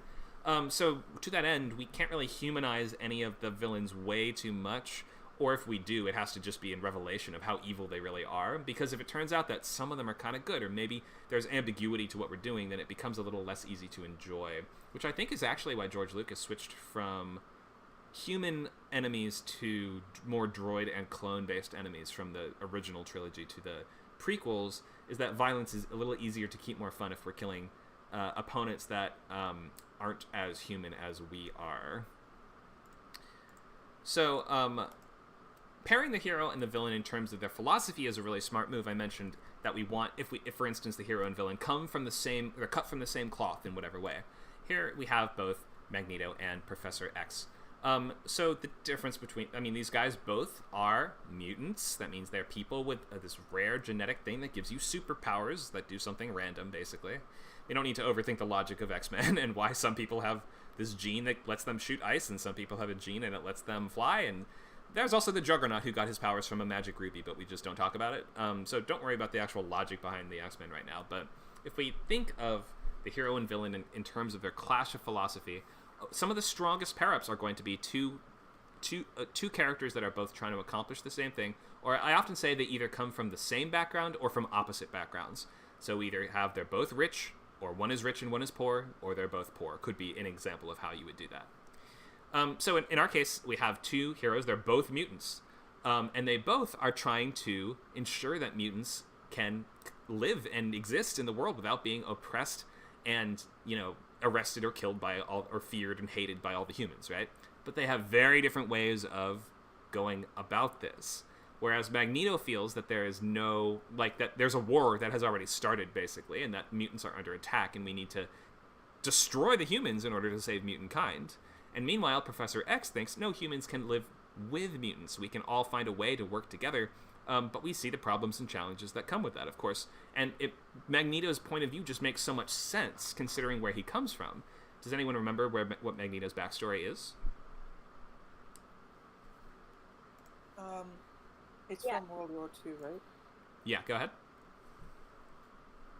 Yeah, I'm pretty sure he was in a concentration camp, right? Yeah, right. So his parents were killed in the Holocaust. So he has seen firsthand the price of trying of discrimination and prejudice and rounding people up that are different than you and destroying them. He has seen the effect. He has the numbers tattooed on his arm. And so there is no clear, rationale for why he feels the way he does. And why he has been pushed to this extreme. Like, obviously, he's going too far. We shouldn't kill every human, most people would say. But there's no arguing with where he's coming from. He's like, they will do to the mutants what happened to my parents as a kid. That's human nature. And the thing is, he's right. And again, we see examples where the villain being fundamentally right about something that's difficult to argue against makes a lot of action-adventure stories really, really work well. Does anyone else have any other examples of villains that you kind of rooted for or you kind of sympathized with? I have one that it's interesting because they're not someone that you really sympathize with, but they at least have a perspective that you could understand. Mm-hmm. And that, I guess, would be Thanos from Marvel, because his idea is that in his mind he's making the right necessary sacrifice for the good of everything in the universe by killing half of it, which is something that if you think really negatively and like the glass half empty, like if you think there's only one way to do it, which is to sacrifice the many for the benefit of the whole, there is a justification in his mind that makes sense, and we as an audience can get that, but we ultimately know he is a villain and all that. And I haven't actually seen any of the movies with him, but does he know it's wrong too? Like, he admits that it's an evil thing to do? Yeah, he does. He believes it's good ultimately, but like in the end he eventually just straight up says, like, it becomes clear that he also knows it's like an evil thing to do. Right. So that's a great place to come at a villain, or from that perspective, to approach writing a villain from that perspective of, they may know what they're doing is wrong, but they don't care because they think that it's important enough that they have to be the one to do it. And that just is hard to, like, it's great if you can write a big bad villain that has something they're fundamentally correct about, and that's hard to argue against, because the fact that your heroes then have to find a way to refute that philosophy makes them have to build so much of a stronger case for their side. So in that case, I haven't seen those, but your heroes would then have to be forced to say, okay, we know the universe is overpopulated or whatever, but humanity can solve that problem. We're good. We can fight that. And your villain can quite correctly say, no, you can't. So therefore, the only way to ultimately defeat them is through this action conflict that represents our philosophy defeating theirs. What about Joker? I mean, in the movie, the Joker movie, you realize that he's insane. It's not just that he's a bad person. He actually has a psychiatric disorder, and he has a really hard life with his mom. Although I'd say he's probably not as sympathetic to her as he could be, but anyway, he still takes care of her, and he has a mental illness, and he has a very bad job. And although I don't know what kind of mental illness he has, probably maybe like some form of schizophrenia. Anyway, and it's not just that he's a sociopath; he is psychopathic because he has these lapses with reality, and so I felt sorry for him because, he couldn't get the help that he needed, and it's also very common for people with psychiatric illnesses to think that they don't need help. So I was really sympathetic to him. But the movie Joker's not an action-adventure movie, though.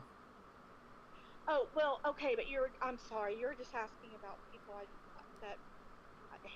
villains I felt a little bit for, so you're right. Oh, sure. No, that's a good point. You're right. And so, yeah, Joker as a character is in some action-adventure stories, and he's in some other types of stories, too. Like Joker's a drama. And to that end, there is not a villain to pair him with in Joker. Or I guess it would be, I don't know, Murray? There's not really a villain in a traditional sense in the Joker movie, or it's a villain protagonist, we could say. But you're right, in that movie, more than any of the others, they do humanize him, and we come to understand where he's coming from, and I think that's what makes this so different from the action-adventure stories he's also in, where we learn basically nothing about him. And although he is crazy, he is, like, let's think of The Dark Knight, I guess, would be just another movie with the same character, where we see that he is crazy, but he's doing what he does mostly in opposition to Batman, because he's so obsessed with Batman and what Batman represents that he sort of adopts chaos as his philosophical standpoint or whatever. So he's like, this guy that I'm up against is a force of pure order and goodness, so I'm going to test him at every turn, and I'm going to see where I can break him and see where I can poke holes in his philosophy. So, yeah, Joker and Batman dynamic is really interesting, and the Joker movie does kind of break that, because it sort of says, okay, in a story without a villain, we're just going to dive as deep into this character as we can. But good to bring up that distinction.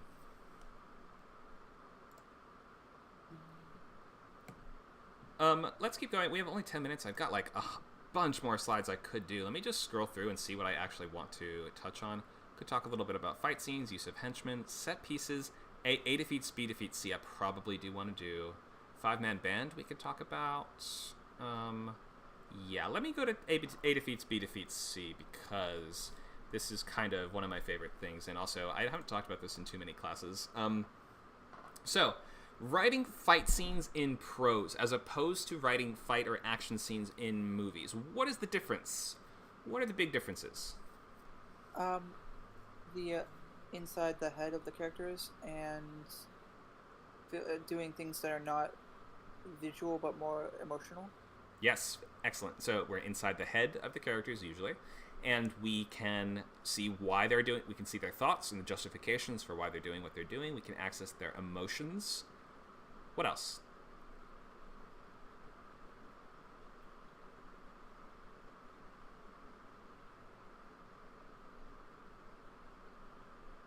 Question about this. When I have an action scene that I wrote in my romance, where the female uses her martial arts to save the man's life. He's kind of caught off guard, and he's not a martial arts expert like she is. She has multiple black belts, etc. And she saves his life from a guy who stabs him, pulls out a gun, etc. And but I've written it in prose, but not. She's not in her head. She's just reacting, and I'm curious how you would write an action scene with somebody also being in their head at the same time. I'm not sure how you do that. Have you read books with action scenes in them? Most books with action scenes will have us be in the head of one of the characters involved, unless it's just people watching the action. Like if your characters are not part of the fight, then they could just be observing between two other parties. That could happen. But while we're in the characters' heads, we have to imagine they're going to feel the impact and the pain of every hit, right? So and you have to think that the language that you're going to be using has to kind of mirror their mental state. So you might, for instance, if there's a bunch of explosions going on all around them, you have to think, how are we going to now write this character's internal thought process? It might simplify a lot. They're not really going to be having complex, difficult thoughts while there's explosions going on all around them. Their thoughts are going to be like, find cover, hide, like explosions everywhere. I need to just hide. I need to not die. And then the explosions stop, and they're like, hey, the explosions have stopped. I just realized I've been shot. I'm bleeding profusely, and now I'm starting to feel the pain creep in. So you see how you can, like, since we're in the characters' heads, you can do all these things. You can, like, the fact that he had been shot would have been something we saw in a movie right away. But in a book, the fact that the character didn't even realize it until they were less panicky is a good way of taking advantage of being in that character's mind. Sorry, go ahead. Do you write that person, like, John didn't know that he had been shot until he had a chance to look at his wound, or do you write like, "Ow, that hurt," John thought? It depends. So it depends on your point of view and the way that you're writing the book. So books come in many different points of view. Like third person limited is one of the most common ones, in which we are saying, we are outside of the characters' heads, but you can dip into their thoughts whenever you choose. We have omniscient writing, where you can access any character's thoughts. That's actually very rare these days. And then we have first-person books where you are writing it from that character's voice. Like The Hunger Games is written from the perspective of Katniss. She is telling us what happens in the story. So you got to pick which one your book is going to be, and then you can take advantage of that in different ways in both action scenes and just all the time. So you got to decide and make those choices early on. There's not a better way to do it, but there's different things that you can emphasize depending on which method you pick. Okay, thanks. Sure. So let's go over A defeats B defeats C just in our last minute here, because this is if I leave you with nothing else, maybe this will just be a fun technique you can use while writing action scenes specifically in prose. This does work in movies too, but it works really well in prose. So a fight is going to consist of these sub-obstacles or these sub-objectives, as we've talked about. And oftentimes that's going to break down to the different opponents in the fight. And it's going to add this really easy sense of progress to your fights. Obviously, we don't want to just have your character be punching people for 5 pages without any sense of how many of the bad guys are left to be punched, right? So we need to have a sense of how far in the fight we are. And that sense of progress and payoff is just really key to what makes storytelling work in general, but we see sort of a great mini version of that when it comes to fight scenes. So one of those very simple versions of progress in scenes is just we have 3 opponents and we need to take them all down. So this is sort of a simplification of how we write fights in stories, but I'm just going to go through this example here. Let's look at the 3 opponents that we have. So your character is going to fight a guy with a whip, a guy with a big spear, and a guy with heavy armor. And we might, in the beginning of the fight, we might have your character initially clash with each of these opponents and realize, oh no, they're all better than me. I'm going to need to be clever about this. And you want to be using fights largely as a series of problem-solving exercises to showcase your character's unique skill sets, tactics, and show them overcoming these challenges in interesting, various, visual and internal ways. So we have 3 opponents. Each has a weapon that is specialized in some way, and we might be able to think, if your character needs to solve this problem, a very fun and dynamic way to do it is going to be, we need to get the first thing to defeat the second guy, we need to get the second guy's thing to defeat the third guy. So first start off by asking, how would only your character get the whip from the first guy? So let's make our main character a clown. We were talking about the Joker. Let's make our main character a clown. Okay, so your clown is fighting these 3 bad guys. First, he does a whoopee cushion in the face, and then he grabs the whip from the first guy. That's a way that only a clown would solve that problem, right? So he throws confetti in the guy's eyes and does the whoopee cushion in the face. He takes the whip. We use the whip to get the spear. Now we use the spear to kill the guy with the heavy armor. So we've done A defeats B, defeats C, and we always start that off as something that only your character would do. And try to make each of the different, each of the different tactics they use very appropriate to the character. So maybe when he gets the whip, he turns it into a lasso first, like a crazy clown would do. He lassos the spear out of the guy's hands, and I don't know a way only a clown would kill a guy with a spear, but maybe he honks his nose, then he stabs the guy with the spear, whatever it is.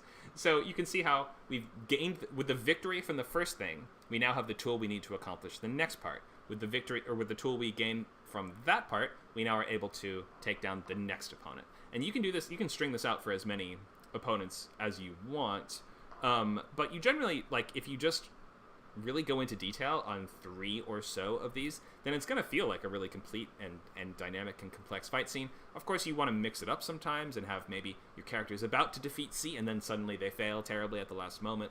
We need to mix it up and make sure not every fight feels the same. Not every fight feels like get the whip to get the spear and get the spear to kill the guy in the armor. But this is just a ground level simplification of this principle that we can see how and we can replace these with anything, right? We might say your middle guy has the high ground, your last guy has a ray gun, your first guy has a Nerf bat, and we could do the same sort of thing where we might imagine a situation in which we need to get the Nerf bat to take the guy off the high ground because it's too far away for us to reach.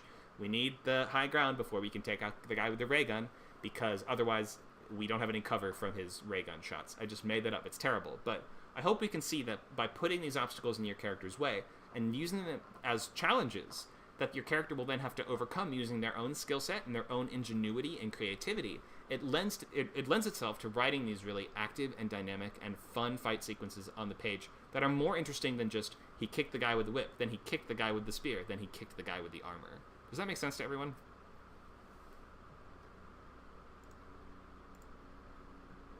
Yes, Yeah. very cool.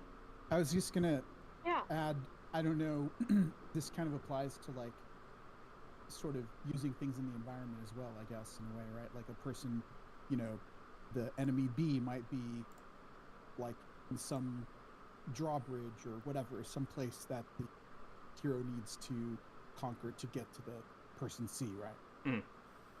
For sure. Yeah, this could be anything. This doesn't even have to be individual opponents. This could be 3 different countries that your general has to conquer, right? Or this could be 3 different cities that you have to conquer. It could be 3 different doors we have to get through. It could be almost anything. But just this model of fight writing just forces your character to use each victory and make that the key to getting to the next part of it.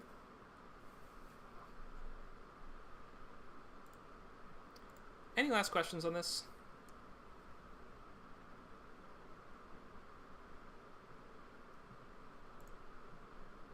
You said that omniscient. I can't say the word. I know what it is. I know what it means. I can't say it. Omniscient, yeah. Omniscient. Oh, I can't say it.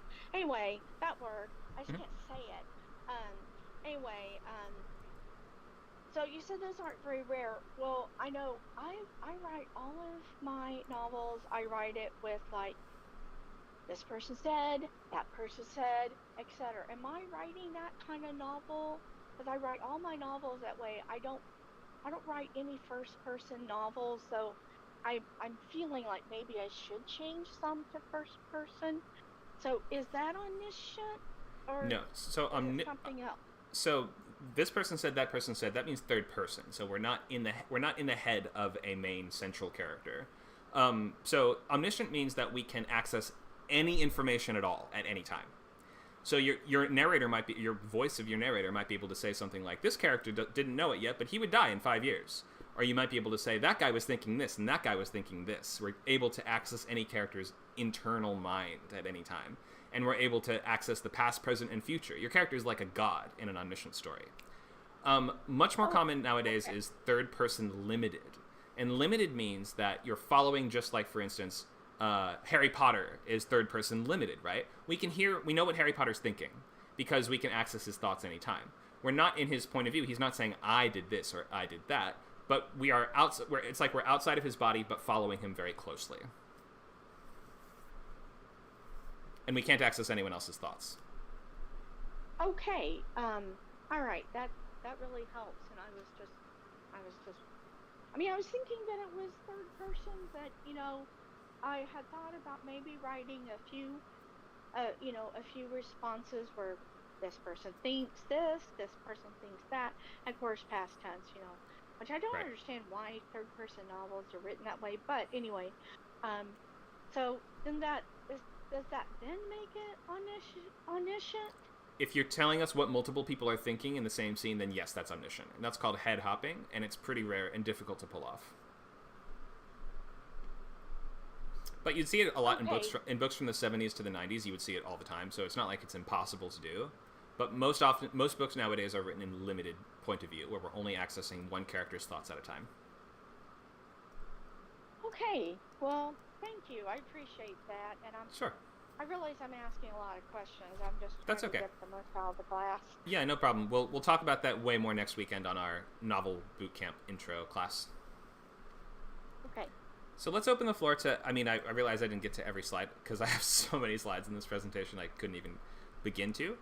But let's open the floor to any questions on action and adventure writing that we've talked about today.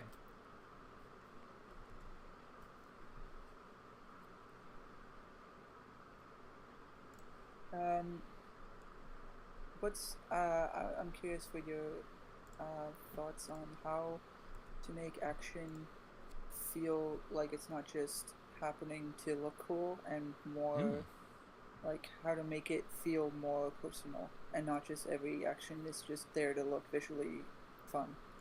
Great question. Here, I'm going to move this over to the side so you guys can look at what the upcoming WordCamp I find classes. a lot of this happens often at times, I think, in like action movies, like like a Michael Bay movie or something, where sometimes he goes for the cool visual and loses the emotional weight of why it's happening, and just because it can happen and it would be cool to see. Sure. So first thing is, books are not a visual medium, so we can't rely on stuff looking cool.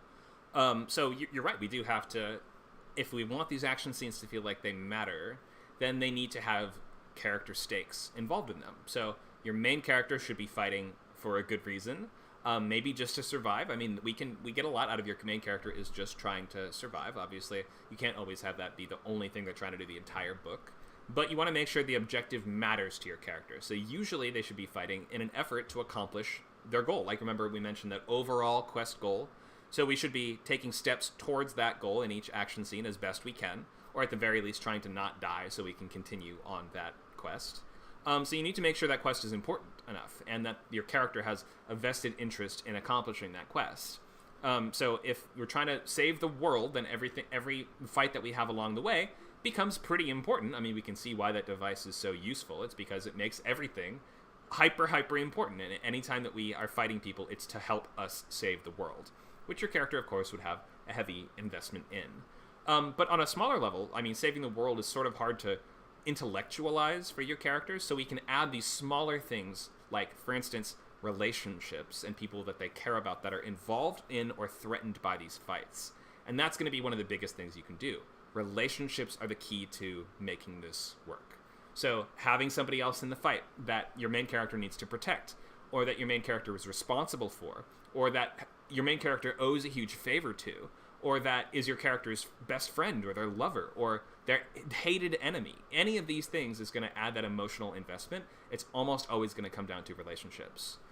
So your fights aren't going to feel meaningful unless we have people either in them that care about each other and are trying to protect and help each other, or we're fighting against people that we really hate and we really need to defeat, or maybe they're directly threatening our home village and people that we really love and that we need to defend. So, like, having something like that, if your character's only fighting for themselves again and again and again, it can work, but it doesn't feel always as immediate and as visceral as trying to fight in the service of some kind of relationship. Or at least we're watching characters fight together that, are working towards a very important common goal that they all have that emotional investment in. So it's going to come down to those things. One, having chosen an objective overall for your character that has high enough stakes in the first place, because if it doesn't, then you're not going to have enough fuel to make almost any of your action scenes feel like they matter. Two, you want to really have strong character relationships involved, and make sure you have characters that care about each other and care about other things in the world that these fights are directly threatening or pertinent to. And last, you want to make sure that we know who the people in the fights are and that we characterize everyone, including the opponents. I think that the movie The Quick and the Dead, which is a Western from 1995, which is one that I watched recently, I was really marveling at the way that it avoids this problem that a lot of Western action movies run into, where it's just like the middle of the movie has a bunch of gunfights where we're shooting at like 100 bad guys every time, and we don't know who any of them are, or we're not like that invested in what's happening. Do you know what I mean? Where a lot of Western and action and martial arts movies too will get to this point of we're just doing action scene after action scene where we fight a bunch of bad guys and then at the end maybe we move a little bit closer to our goal or something like that. But the first act of The Quick and the Dead does so much incredible work in introducing us to each of the people that will be involved in those fights later on, and we have an opinion on everyone. Whether there's that first guy that we meet, he's the grossest guy in the world. He's disgusting and rude and awful, and I really hope somebody beats him. The next guy we meet is kind of a tricky gambler. Like, we're not even sure what his motivations are, and we're trying to figure out what he's up to exactly. Like, and by the time that we get to this big string of crazy action sequences, we know who everyone involved is, we know what they want, and they feel human enough. I mean, it's a crazy cartoon Western type story, but they feel human enough within this context that we can understand what they're trying to do, what their personal stake in it is, and we understand that they're fighting for just as good a reason as your hero is. So having a bunch of mook villains just throw themselves into the meat grinder, wave after wave after wave of them for no reason, without any emotion from them or any investment from them, is just not going to feel realistic, and it's just going to start to lose us because we're not engaged in that fight in the same way. So there's my 3 tips for you.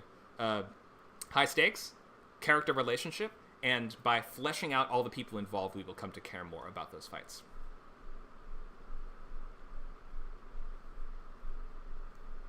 Great question. Last questions?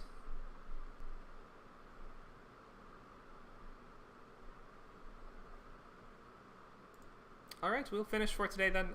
Come to our upcoming free classes if you're not a member. If you are a member, then you will be able to continue with any of these boot camps, like for instance the novel boot camp, which starts next weekend. Write a whole book in 12 weeks, starting Saturday, February 25th, 12 to 2 on Saturdays for the next several months. I will be guiding you through writing the entire thing. So huge commitment, huge undertaking, but it is worth it. And I think we have some folks in the class that have taken that boot camp before. Amanda, anything you want to say or anything you would tell somebody who is considering taking or Aliska as well, feel free to weigh in. Any tips you have or recommendations you have or advice you have for folks maybe interested in taking the novel class? let's see. Well, I wound up with very, very detailed, like I would say in between a first draft and scene cards at the end of it. And so I felt really good about that being my first draft. So I feel like the iteration of like the log line and then the outline and then the scene cards and then the draft is really important, because each stage is like a completed product in a sense, or a completed phase. And I really liked that approach. I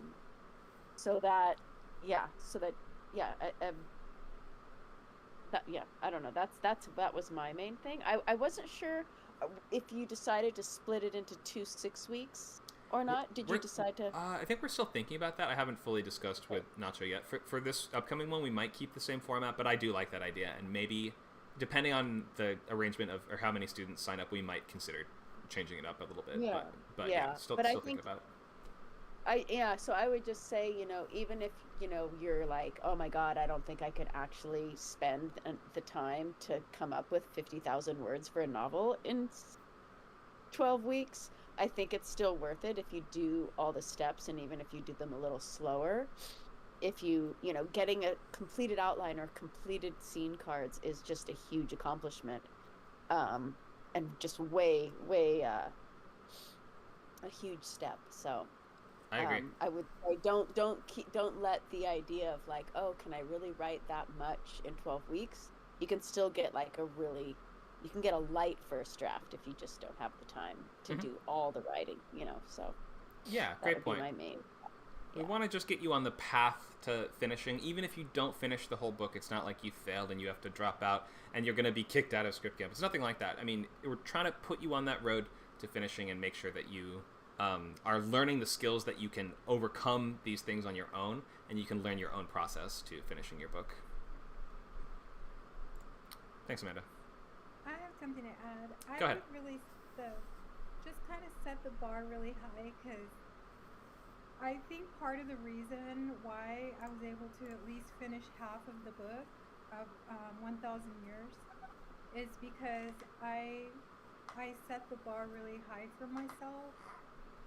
And of course I got distracted, but if I really would have disciplined myself and kept to my word counts, I would have finished the entire book. So like, have high expectations of yourself, I think is what I'm trying to say. That's great. Thank you so much for that. Yeah, shoot for the moon, and even if you don't make it, you'll land in the stars or whatever. Isn't that some old inspirational poster quote or something like that? But yeah, if you aim for a lofty goal and you don't make it all the way there, you'll still have accomplished a lot and still learned a lot. Like, even if you don't, achieve everything that you set out to do, you'll still be learning and still be gaining experience. That sounds like a good adventure story premise. They don't necessarily reach the goal, but they learned a lot along the way. Yeah, there you go. Okay, so go ahead. Oh, I just wanted to say, my point of view is that if you outline your novel completely, you've got your novel, and then everything else is filling in the blank. I know I have novels that I haven't finished filling in all the blanks, but they're completely outlined. And I work on those, and I think that probably most people can outline a novel in 12 weeks, and everything else, like I said, is just filling in the blanks. And so I just wanted to offer that. But I also wanted to say that while I can't afford $45 a month, I might be able to afford $19 a month, so I might join on that level. So, but it's just that for me, $45 a month is more than that I pay for my streaming. So, that's. Understood. I'm not saying it's not worth it.